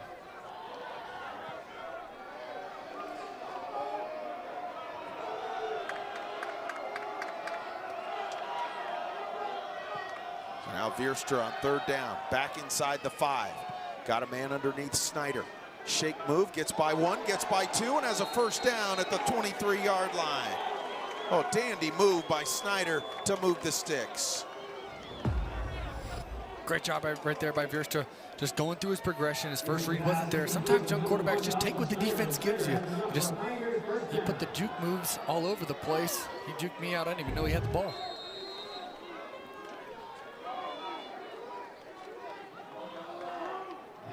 Westminster shuffling personnel from the 30, second down.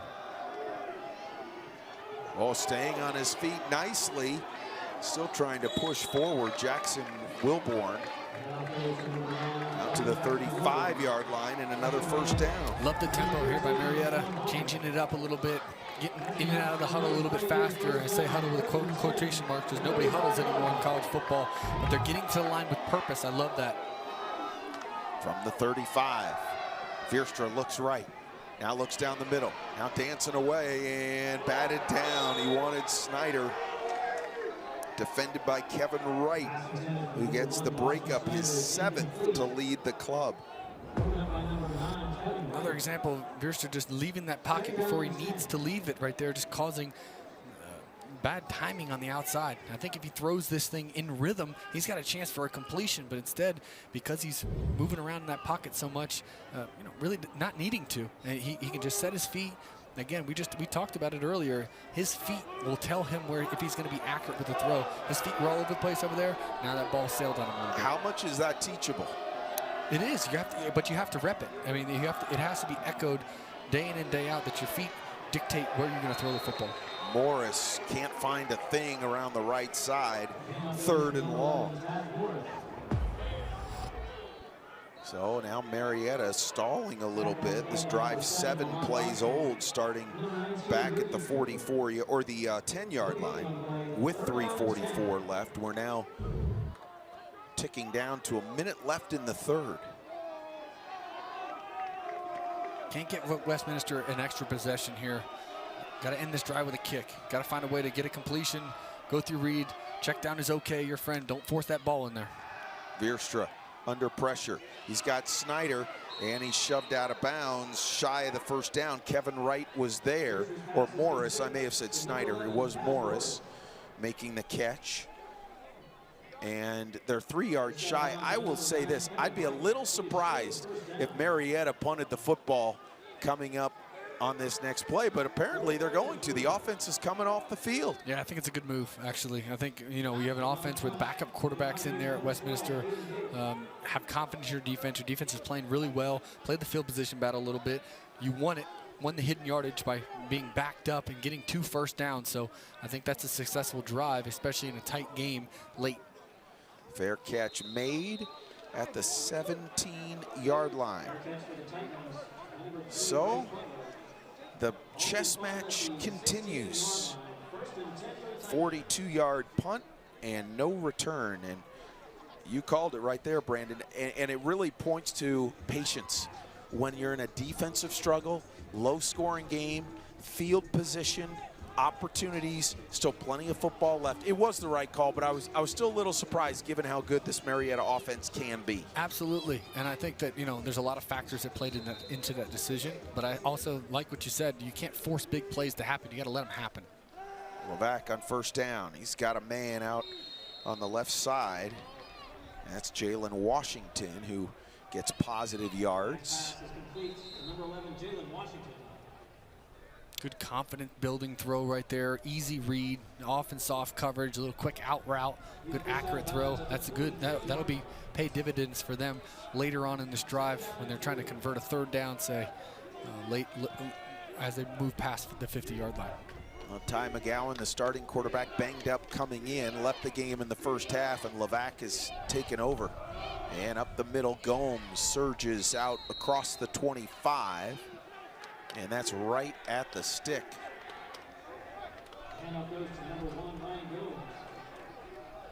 There he is again. And that'll take us to the end of the third. There it is. 4 fingers up on both sidelines. The extra point. That's the end of the third. To the final 15 minutes in Canton. 16-13.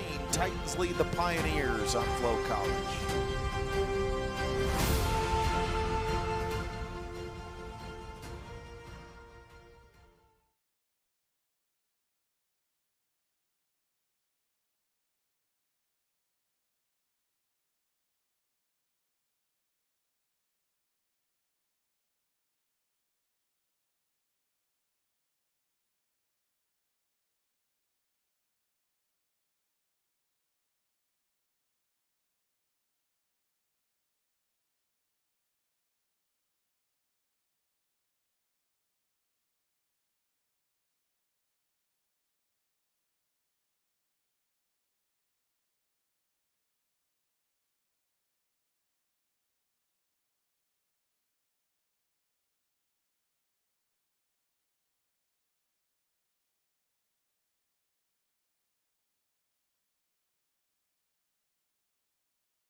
There's really no place like the Pro Football Hall of Fame here in Canton. All the teams, the players, the coaches got to enjoy checking that out. You're watching the Open Doors Bowl series and the Extra Points Bowl on Flo College. Second game of our doubleheader. Marietta trailing Westminster 16-13, and the Titans of Westminster have the football. First down, give up the middle, and struggling forward, Clayton Cannon Jr. And he'll get it to the 28-yard line. He's a sophomore out of Parkland, Florida. Start of the fourth, everything gets a little bit more important.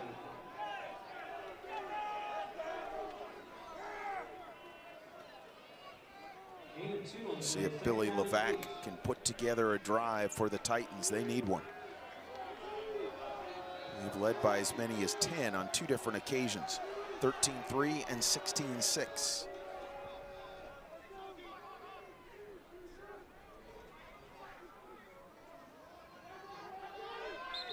And might have been a delay of game here. Delay of game. Offense, number 3, 5-yard penalty, still second down. That'll make things a little more difficult. Westminster, located in New Wilmington, Pennsylvania, about 75 miles northeast of where we are in Canton.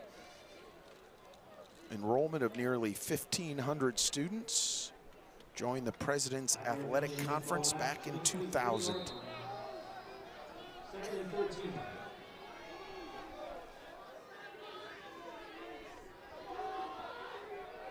Second down. Levac, screen. Oh, he's got some room. Gomes to the 35 and ushered out of bounds by Panucci at the 36. Well executed screen right there. Awesome job by the running back. Good patience by the offensive lineman. Getting outflanked. 62, Gomes does a really good job of just finishing uphill, but great accurate throw, easy completion. That's a no-brain play right there for Levac. Now it's going to be Gomes on the carry. Hole closes quickly and he gets only 1 yard. Ryan Gomes hasn't been used a lot as a receiver this year. 7 catches coming in, but he's the leading ground gainer. He's a grad student out of Tampa. You can see right now the way he's huffing and puffing. This is where all the hours of practice and conditioning and weightlifting start to matter. And the game's on the line in the fourth. Second and long. Play action. Pass nearly intercepted down the left sideline. Panucci looked like he got 2 hands on it for a moment. Oh, I love the call. It was a bubble screen fake. I think Levac just, if he had this one back, he had one more hitch, and this ball would have been completed down the sideline and may have scored.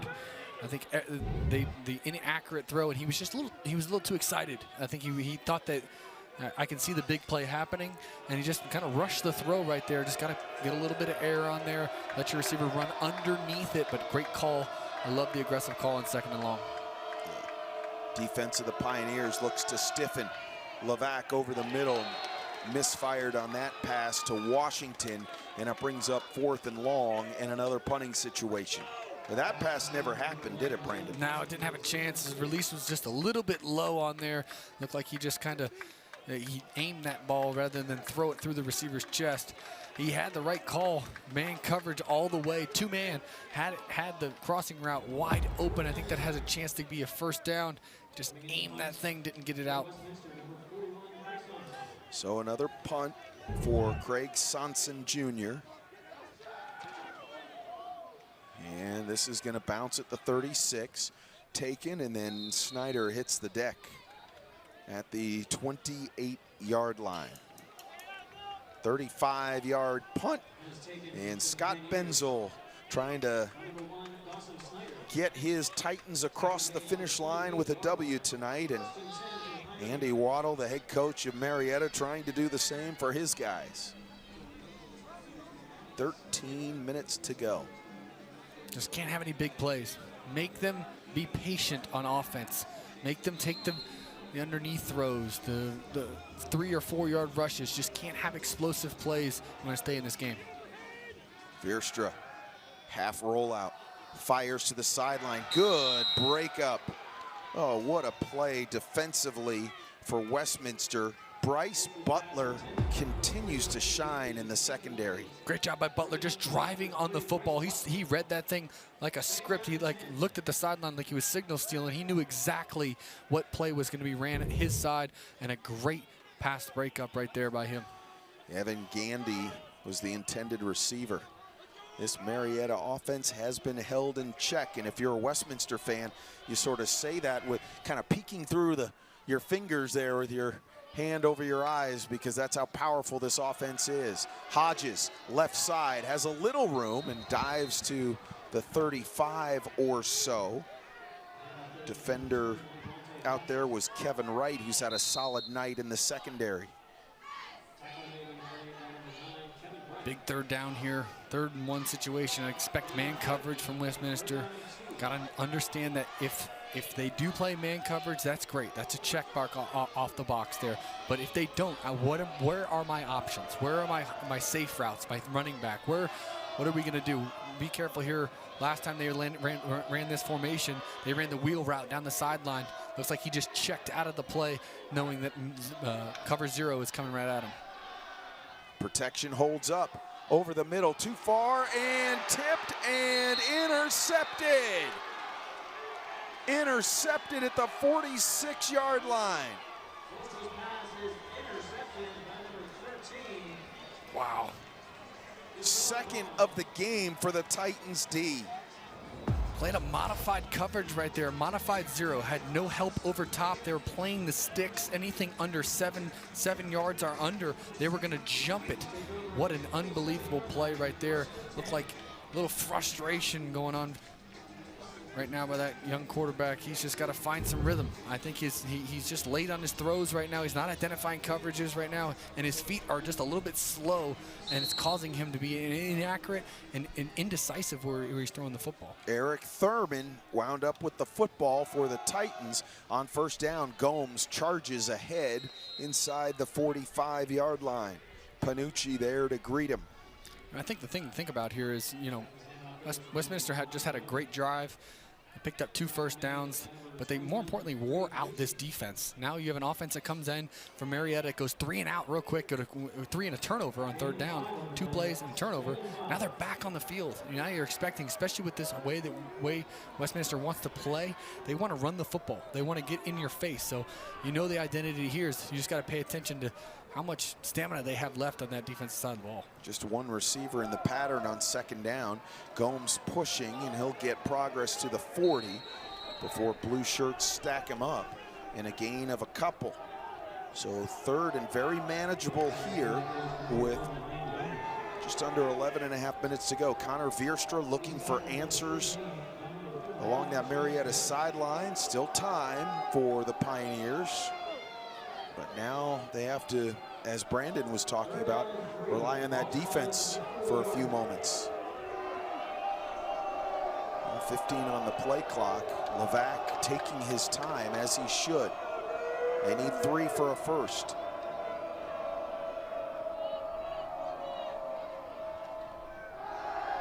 Pass left side.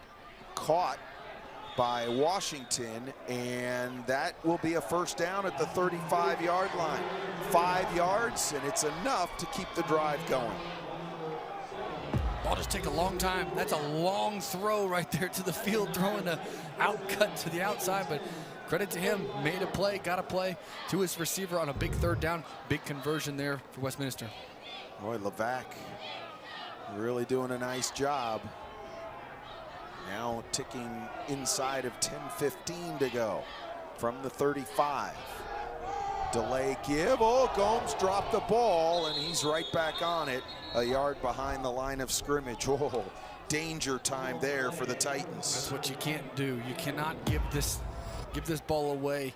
I like the call, just whiffed up front there. They had a big play presenting itself right there. If they were able to get a hat for a hat underneath, you just got to make sure you hold those blocks as long as you possibly can for your running back to find that crease. Now the Titans, though, are behind schedule. Washington, the lone receiver, to the top. You go double tight ends again. And a whistle. Prior to the snap, timeout, Westminster. So Scott Benzel wants to talk it over with Billy Levac and the offense. 16-13, Westminster hanging on. 9.5 to go in the Open Doors Bowl series on Flo College. Ladies and gentlemen, gentlemen, your Pro Football Hall of Fame class.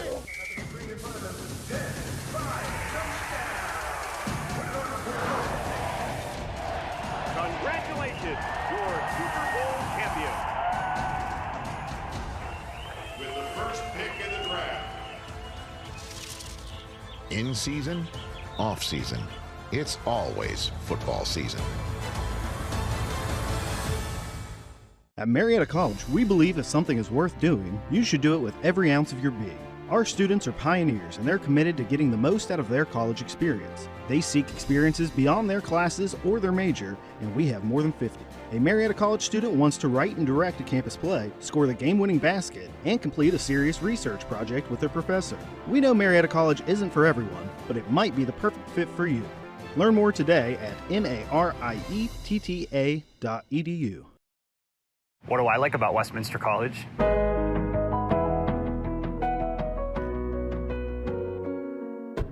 What's not to like? I like that we work together, in and out of class. We're all on the same team.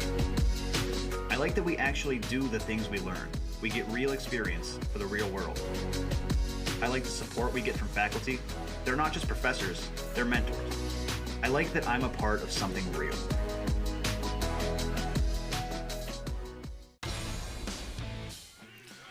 Second and long for the Titans after Gomes dropped the ball but recovered and was caught for a loss of 1.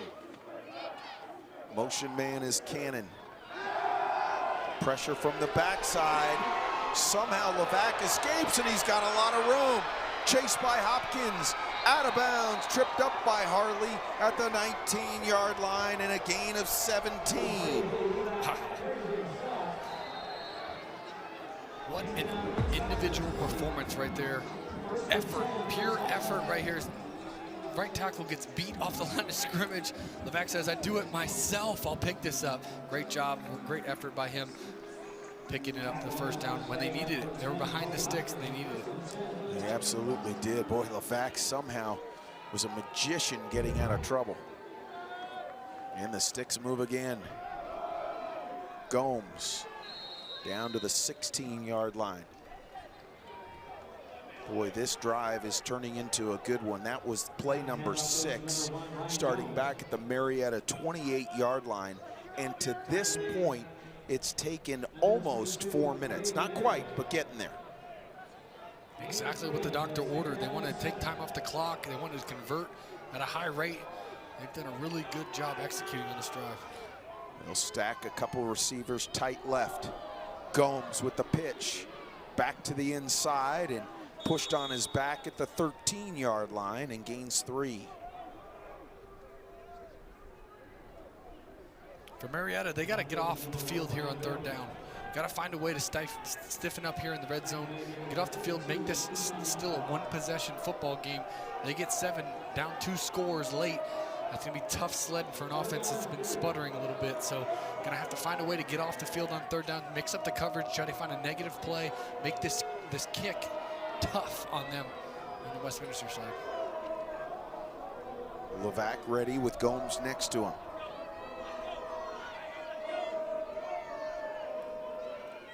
Quick pass. Beachy goes down and cannot bring it in at the 15. And that was just a misfire on the throw by Levac. And now it'll be a field goal try for Karana.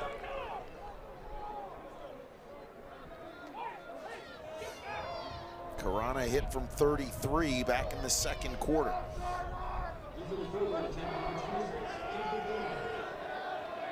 This will be a 30-yard attempt.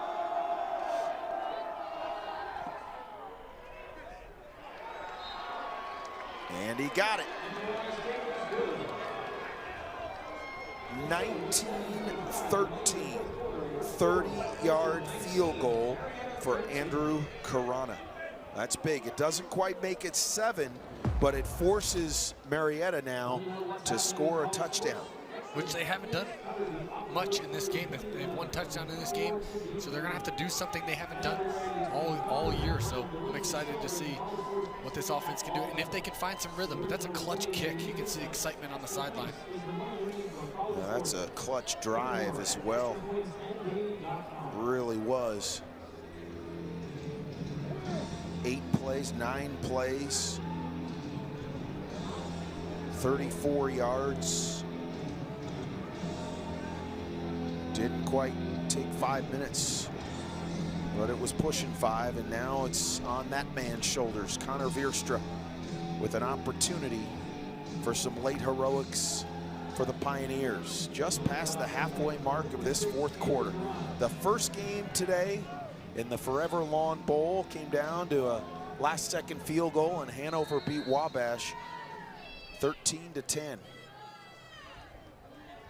Got a good one in this Extra Points Bowl. Kickoff taken at the 15-yard line. Snyder dips to the outside, down the sideline to the 40, and runs out of bounds at the 45. Great field position for the Pioneers. All right, let's get into the mind of a guy who played in the NFL. Brandon, what is Connor Veerstra thinking? What does he want to do in this big situation? Yeah, I think it all starts with his feet. I think he's going to have to find a way to get easy completions, take what the defense gives him. The offense coordinator for Marietta is going to have to find a way to find easy reads for him. And what I mean by maybe cut the field in half for him, half field rollouts, some way to find easy completions. They don't have to be explosive plays, but just get it into his playmaker's hands in space and try to create run after catch. I think that's going to be the answer for what he wants to do here in this drive. On first down, Veerstra steps up, gets hit, and still chugs forward to the 48, picked up positive yards. And I think the other thing too, and really you're also alluding to as part of the package, don't force anything. If it's not there, throw it away, settle for a 3-yard gain, make the smart play. Absolutely, gotta be smart. He's an experienced guy. He's seen everything in his career here. He's got to play like a 5th-year senior and try to methodically drive this ball down the field.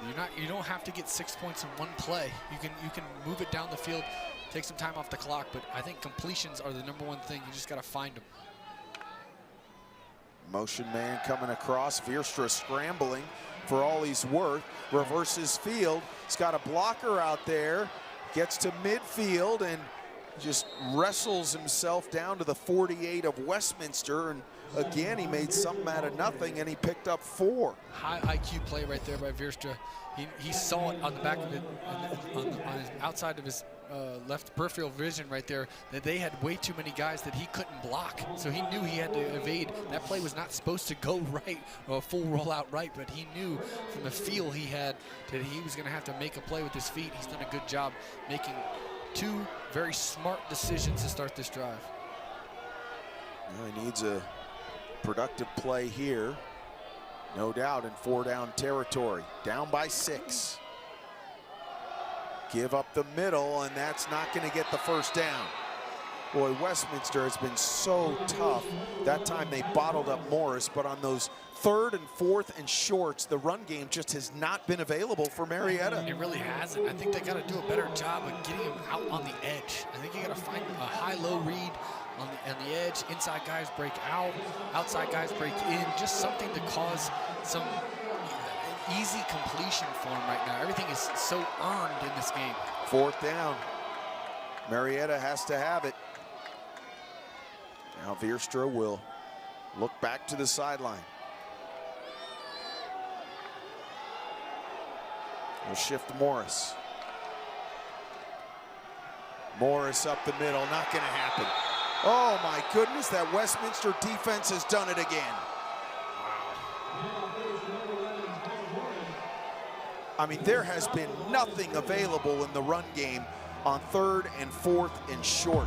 And I'm a little surprised, Brandon, that the Pioneers have kept going there. Just untouched off the edge. They had a blitzing backer they didn't account for. It had a double team on the edge on the defensive end, but no one communicated the blitzing backer that just triggered. So just not really a well-executed 4th down play when you need it the most.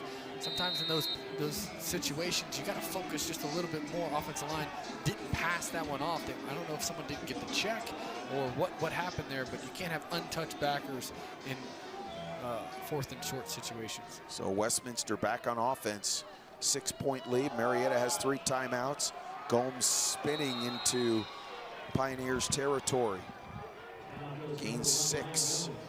Right now, you start looking at the clock if you're Marietta. Down to 4.5 minutes left.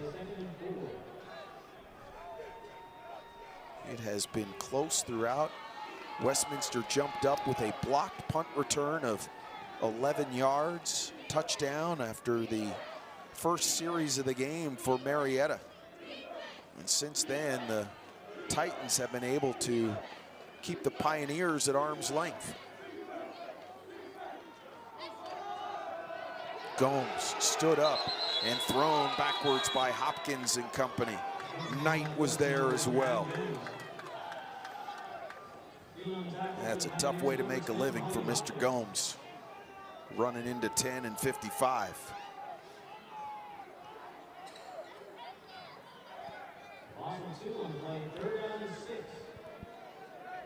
Now this is what Marietta's defense wanted to do. Now they have to finish the job on 3rd down. Both defenses have been really good tonight.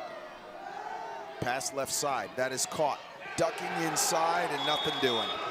Nowhere to go for Bright Cannon, the freshman.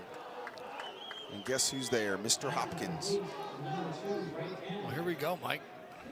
Saddle up. Saddle up, buckle up. Put the chin strap a little bit tighter. You've struggled all game on the offensive side of the ball. So put this in perspective, big picture. Okay, we haven't put up 45 points in this game, that what we're used to putting up. But for Marietta, they have a chance to win this football game. Their defense has played fantastic. They're just one big play, one executed drive away from taking home this championship. So I'm excited to see what they got here. They got to find some rhythm in their quarterback, got to find a way to be creative on the offensive side of the ball, but this will be good. Fair catch made by Snyder at the 17-yard line. So that's where Marietta will start with a long field in front of the Pioneers. 2:37 to go. They have the playmakers. So now, again, the same question. If you're Connor Vierstra, how do you stay calm? How do you stay within the framework of the play call? Yeah, you have to just take a deep breath on the sideline, maybe do a little patting your feet a little bit, try to get your feet going a little, but understand that you have to trust the call that comes in. I think that sometimes you try to make the big play. I didn't really like their sequence of play calling on the last drive, but I also think that they can just find ways to get completions, get him in rhythm, and let him see some easy stuff here early in this drive. Vierstra. Oh, intercepted for the touchdown. Gene Gary Joseph.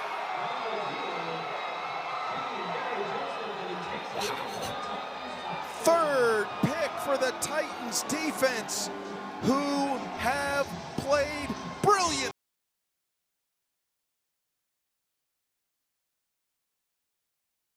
He brought that in with the big old left paw. Just a perfect read. They knew exactly what play that they were going to do there. Wow, what a play. Turning the tide. I thought this was going one side, now it's going the other way. I think that flag will be for excessive celebration on Westminster.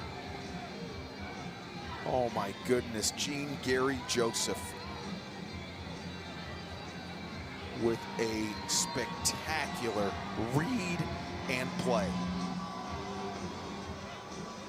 I mean, it doesn't get a whole lot better for a D lineman. It really doesn't.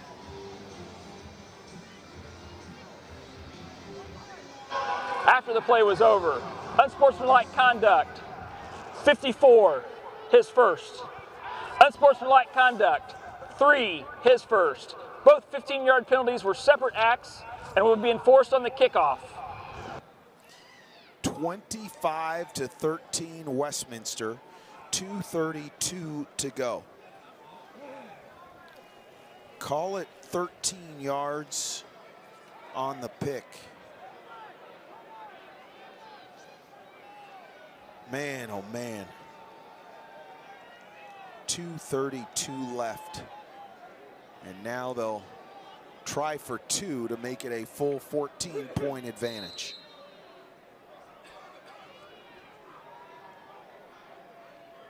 Levac to the corner. Caught for the two-point conversion.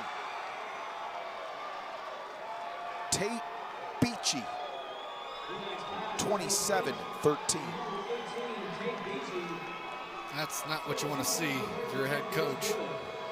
Only had 10 players out there for the defense on a two-point conversion.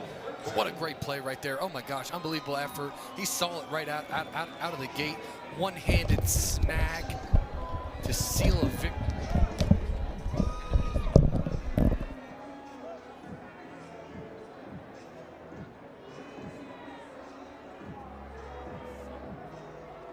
Unbelievable defensive play. First pick of the year for Joseph. How about that? You don't think this game means something to these teams? It absolutely does. And Westminster deserves a ton of credit tonight.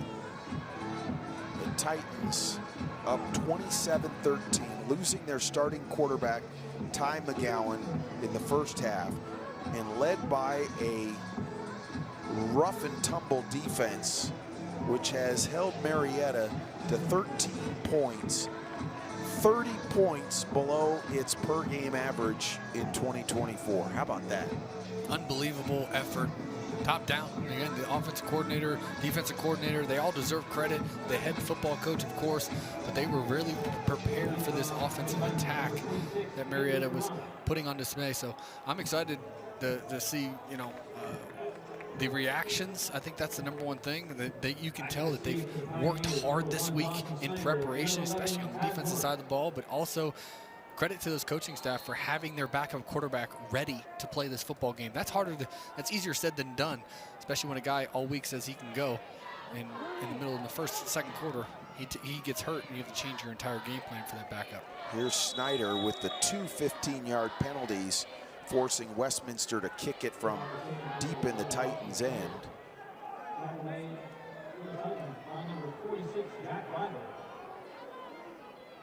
And now good field position, but down by 2 scores. Yeah, this defense is anchored. Their captain, Dylan Sleva, he's done an unbelievable job just making sure everyone is in the right position. He's been all over the field, making plays 20 yards down the field, making plays in the backfield. I'm just really impressed with his understanding of what Marietta was trying to do and taking advantage of his opportunity here today. Veerstra down the field, that's incomplete inside the 20-yard line. We have not seen, Brandon, Marietta stretch the field with the passing game much at all tonight. No, they haven't, and it's been an accumulation of a lot of things. Pass protection's been a little spotty at times. I think their quarterback's been a little shaky. We call that seeing ghost. Seems like he was just out of rhythm from the start. They never really got him back into rhythm. So all those factors have led to the result that they've gotten today. And another play by the defense right there. Westminster keeps on chugging. Wes Donner with his second sack of the year. Boy, this defense has been relentless. And there's on the cross, Snyder. Short of the first by 7. Pass is complete to number 1, Dawson Snyder. Have to go This for is the it. officials' 2-minute timeout. Down the stretch, Titans looking to put it away, up by 2 scores in the Open Doors Bowl series on Flo College.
Been a spirited effort by this Titans defense, especially in this fourth quarter.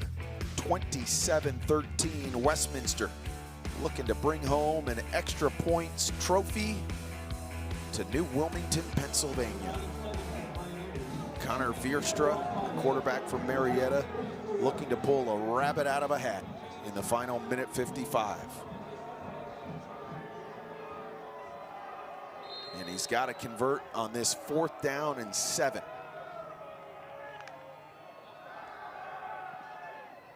Vierstra well short of his intended receiver, Melchiori. And on downs, Westminster takes it back over, and the Titans sense it now, Brandon.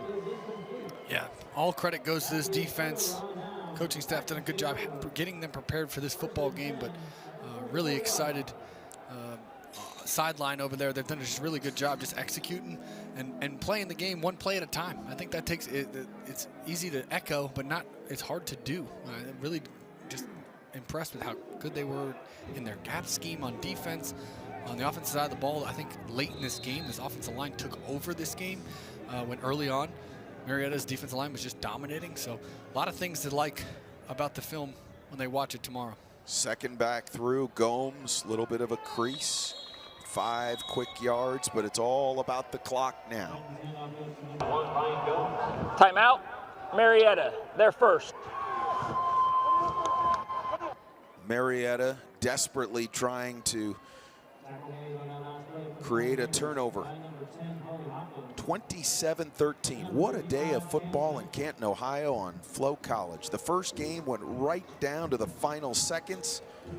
Clint Hearn of Hanover hit a field goal with no time left to defeat Wabash 13-10. And in this one, Westminster pulls away in the fourth quarter, led by that guy in a terrific defense. Dylan Sleva and his mates have been terrific tonight. Communication at an all-time high level, top down, just really well executed on the defensive side of the ball. They're going to be excited about this one. They should be. They absolutely should be. It has been a tremendous effort. You think about losing your starting quarterback, and I know they've been in that situation with McGowan being banged up through a good part of the season, but boy, that guy Billy Levac has played a smart game, a heady game, and an effective game.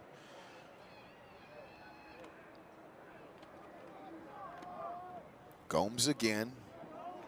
He's trying to dig for something. He'll lose a yard. And there'll be another timeout, one would think, by Marietta. Westminster. Timeout, Marietta, their second of the half. Poised to finish the year at 8-3. That would be the same record for the Pioneers.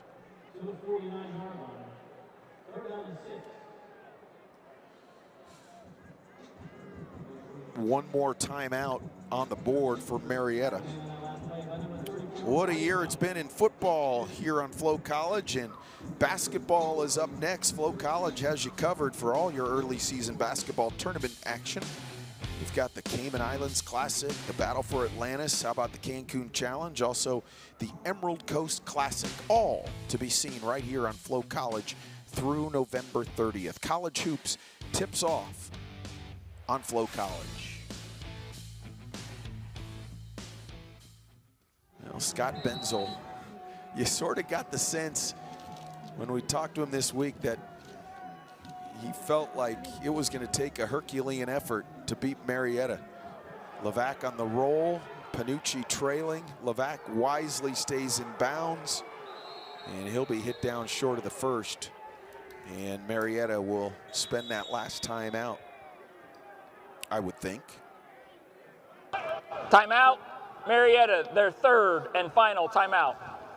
But I think you credit Coach Benzel and his staff, and then the guys on defense especially, for getting it done. Not that the offense didn't do its part, but again, the punt team scores a touchdown. The 7th time this year they've had a return or a block on the punt team go for a score. That's remarkable. I've never heard that before in one season. And it snowballed from early in the year, and they were able to keep it going, which is amazing when you get that many big plays out of your punt team. And Coach Benzel's defense tonight has been so good in shutting down an offense that had rolled up 461 yards, 43 points per game through the regular season. And Coach told us he thought Marietta would be the best team they played all year. No disrespect to anyone in the President's Athletic Conference. Westminster with 6 NAIA Division II national titles in the trophy case. And they're going to get an extra points bowl championship.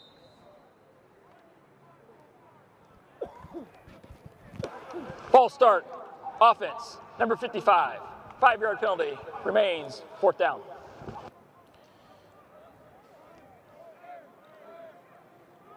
Minute and a half left. Please put 1:30 on the game clock, 1:30. Coach shaking his head. I tell you what, those guys coach every single play regardless of the time and score, don't they? It's an opportunity. I think, you know, it's hard to replicate these situations. There's some of these funky situations that just happen on Saturdays when you play the football game. So everything is important, you know, especially as you're trying to build something special like he's doing right now with this Westminster team. So he's going to coach to the final whistle, that's for sure. Fair catch made by Snyder at the 28-yard line. Well, Marietta was down 16-13 and had 2 opportunities here in the 4th quarter, but they could not come up with a drive that would put them ahead, and that was primarily because of the Westminster defense, Brandon. Yeah, they've done a really good job. I think, you know, also a lot of credit to Marietta's defense. I think they kept him in the game for a long period of time. It was just a matter of time. They were killing him in the hidden yardage battle. They were killing him in the time of possession battle. So I think it was just a matter of time for this offense to start getting rolling, but it never did. Vierstra throws behind his intended receiver. That was Evan Gandy, 6-foot senior, playing in his final game. That is emotional for the seniors. It's the last straw for these guys, the last go-round.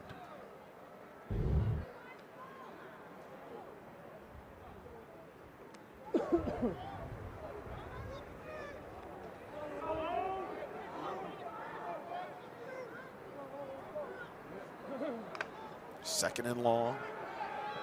Vierstra dumps it off to Morris to the corner and gets out of the grasp of Sleva. That hasn't happened much tonight. Morris gets out of bounds at the 34. Taz will be back for 1 more year, the Seton Hall transfer. Sleva will be back for 1 more year, the junior.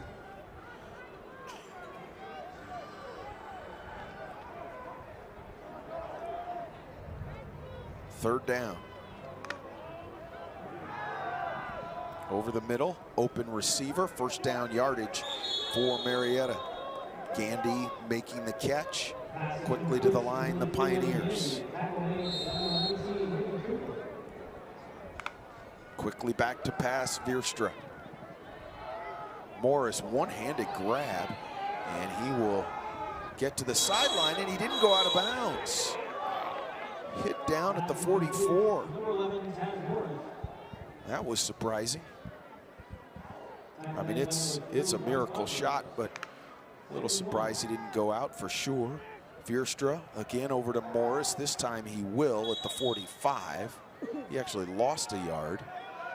And we are inside of a minute to go. He got out of bounds on that one, though. He did. He learned from his mistakes. He's coachable.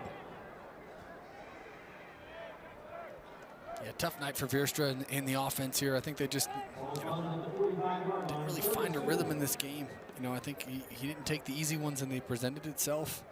He got a little too greedy down the field. So a lot of things he can learn from in this game. I know it's his final game, but from a staff perspective as well, from the offensive coordinator, just finding ways for the next quarterback that's in line to not make these mistakes again. So it'll be a learning lesson for this staff when they throw this film on whenever they do. Gandy with the catch. Pass caught by Gandy to the 20-yard line. 3 Titans are right there. Vierstra threw 3 interceptions tonight. He came into the game with 5 on the season through 10 games. It's a tough way to end the year for the kid, but that doesn't take away from his career. He's had a great career. He's played in Timeout. Westminster. He's played in a lot of big games for this Marietta team. He's had a lot of wins under his belt. He's a tough kid, a smart kid. Please reset the game clock to 24 seconds. 2-4. Thank you. So whether his future is in coaching, whatever his next endeavor is, man, he can take the life lessons that he learned on this field and present them into the real world. That's something he will do, the rest of the seniors as well. One would think that Scott Benzel would want to see his defense close out the right way, not allow a late touchdown, even though it wouldn't appear to impact the outcome of the game. Westminster College going to bring the trophy back home.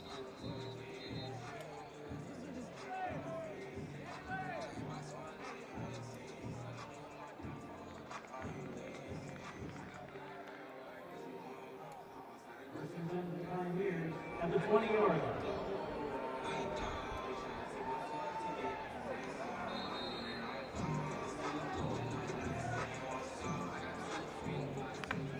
Vierstra looking, rolling, running, out of bounds at the 11. Make it the 10. For 7, Connor Vierstra, the ball carrier. Connor Vierstra, 6'5", 220 out of Thornville, Ohio. 4-year starter, Ricky Cooper there on the other end of the spectrum for that Titans defense, a 6-foot freshman. First and goal, Marietta.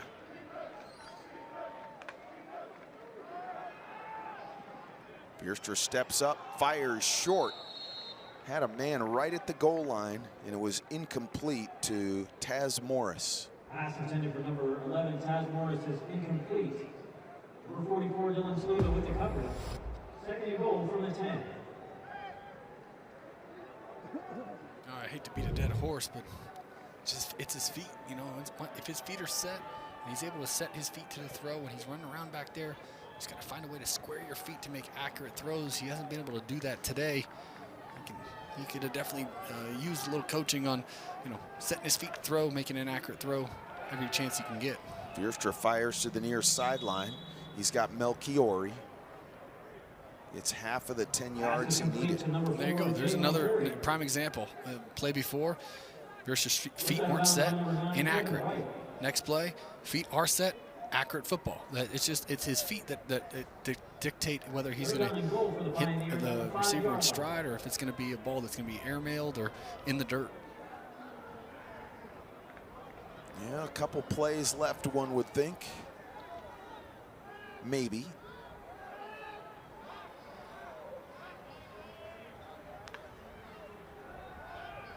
Vierstra to the end zone. That was nearly picked off.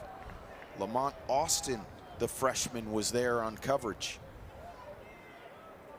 Quick slant play, took only a couple of seconds, but it's now 4th and goal for Marietta. Well, look at that smile for young Mr. Austin. 4th and goal for the Pioneers at the 5-yard line. It has really been a great effort for these Titans.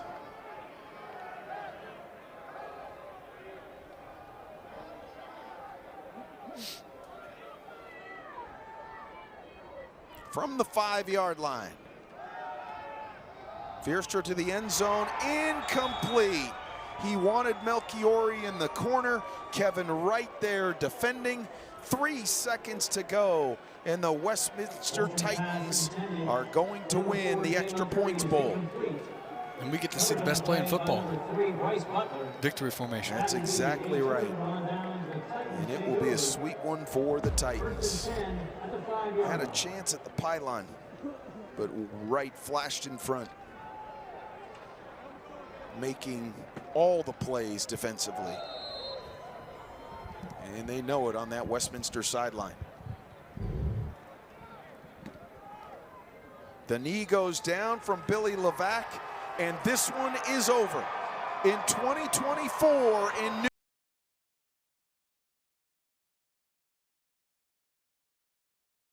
defeat the Marietta Pioneers 27-13 in the Extra Points Bowl. Defense was outstanding, special teams was outstanding, and they got enough out of Levac in relief of Ty McGowan at quarterback.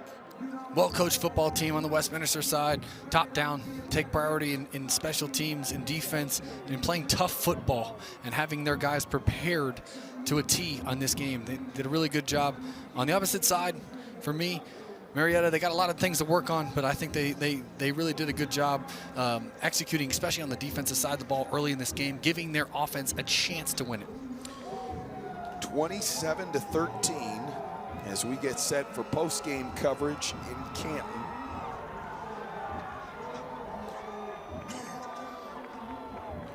Players congratulating each other. There's Dylan Sleva. He is our player of the game. Kind of had to be somebody on the defensive side, Brandon. That unit was lights out from the first series of the game. Yeah, they were. They did a really good job. They knew the game plan coming into the game, executed at a high level, and I thought they were just communicated exactly what they were trying to accomplish, and they executed at a high level.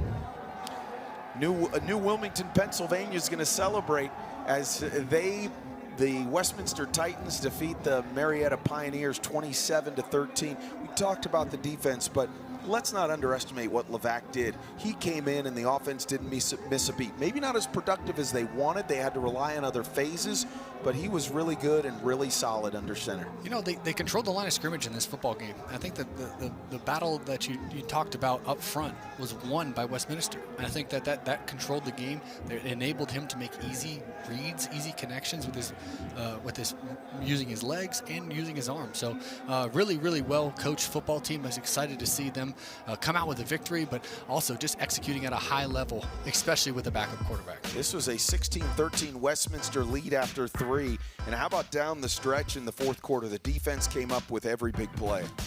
They did a good job just finding a way to make plays when they presented themselves. And then, like you said, Levac just made those big plays and big conversions down the field with his legs, with his arm.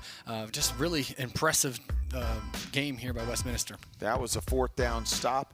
There was nothing doing in the fourth and short running situations. And how about big old Mr. Joseph taking it in with one hand? That was the play of the game. They knew exactly what they were going to try to run. They were going to try to get an easy completion to the running back in the flat. He jumped the route, read it like a book, and then snagged it with some swag with the left hand. You got to make plays when the game is on the line. Gino Auriemma used to say, your great players, your best players need to make big plays. And Westminster did that on defense all night long. They did. They were just gaps sound in the run game. This offense for Marietta averaged 189 yards a game. They got none of that today out of the run game. So very impressed at exactly what they were trying to accomplish. They knew what they were going to do to them, and they had a counter for everything that they were going to run. Yeah, it was a terrific effort by the Westminster Titans, who finished the year 8-3 under head coach Scott Benzel, his 11th campaign in New Wilmington, Pennsylvania. Not that far from Canton. It'll be a wonderful, short bus ride home. Yes, it will. He'll be excited about that one. I'm sure he's ready to get home and get prepared, knowing all these coaches, how they think. They're getting ready for next season tomorrow. So that'll be interesting to how he reacts to that. But he's excited about this bowl game. He's excited about getting a win. Talking to him this week, his number one priority was winning this football game, so he can check that off the box. Gene Gary Joseph, you saw the pick six to seal it up and make it a 2-score game in the fourth quarter. How about the smile on that young man's face? It means a lot to these kids. It wasn't their ultimate goal, but you know what? We talked with Matt Moore of Extra Points at halftime. A wonderful atmosphere in Canton, and you can see that both after the first game, the Forever Lawn Bowl, and this Extra Points Bowl means a lot to these teams, these players, these coaches. Absolutely. It's sending your seniors off on a good note. And I think that, on a high note, you don't leave with a bitter taste in your mouth, not knowing that you didn't make it to the playoff, but knowing that, hey, if whatever I do, it means something to hold that trophy in your hand. So I love this bowl atmosphere. I love the format of this whole thing. So I think it's really cool to give these guys a reward at the end of the season. And I'll say this, Brandon, you can speak to it having played college football at a high level. The disappointment about making the playoffs is real. And Coach Benzel talked about that. All the coaches did. Yet at the same time, when you are able to get a win, it gives you that lift. It buoys you a little bit as you head into next season. A great way to end this campaign, maybe build just a little bit to start that process all over. Absolutely. And build the momentum moving into the next season, like you said. So I think these are an actual asset to the D3 football. So I'm excited to see where the future holds in this. But I do see value in having this bowl game, especially moving forward. Yeah, it should be good for Westminster. Our play of the game, you got to go to the fourth quarter with the Titans leading by 1 score, and the big fella takes it in. How about that pick? Man, oh man, look at that left-hand snag. Gene Gary Joseph. And then the 2-point conversion and a lot of hooping and hollering after that one. That's a D lineman's dream, Brandon. Absolutely. A D lineman dreams of scoring a touchdown, getting an interception, so he'll be excited to tell his kids about that one day. We are waiting our player of the game here on Flo College after this Extra Points bowl game in Canton, Ohio. 27-13, Westminster with the victory. We're giving it to linebacker Dylan Sleva, who was the catalyst for that defensive dominating effort. Yeah, he was the anchor. He's the captain of the defense. He calls every play, so he gets everybody in the right position, and they were in the right position every single snap in this game. It felt like they were making plays in the backfield. He was making plays 20 yards down the field. He was all over the place. I think he's well deserving of the MVP of this game, and I think this kid's got a bright future. He's got 1 more year left of school. He's only a junior. Really young team this is in general in this Westminster team, so they'll look to get locked up and reload next year. There's Sleva right in the middle of things, wearing 44. Scott Benzel with one last speech to the team, post-game speech to the team after this one.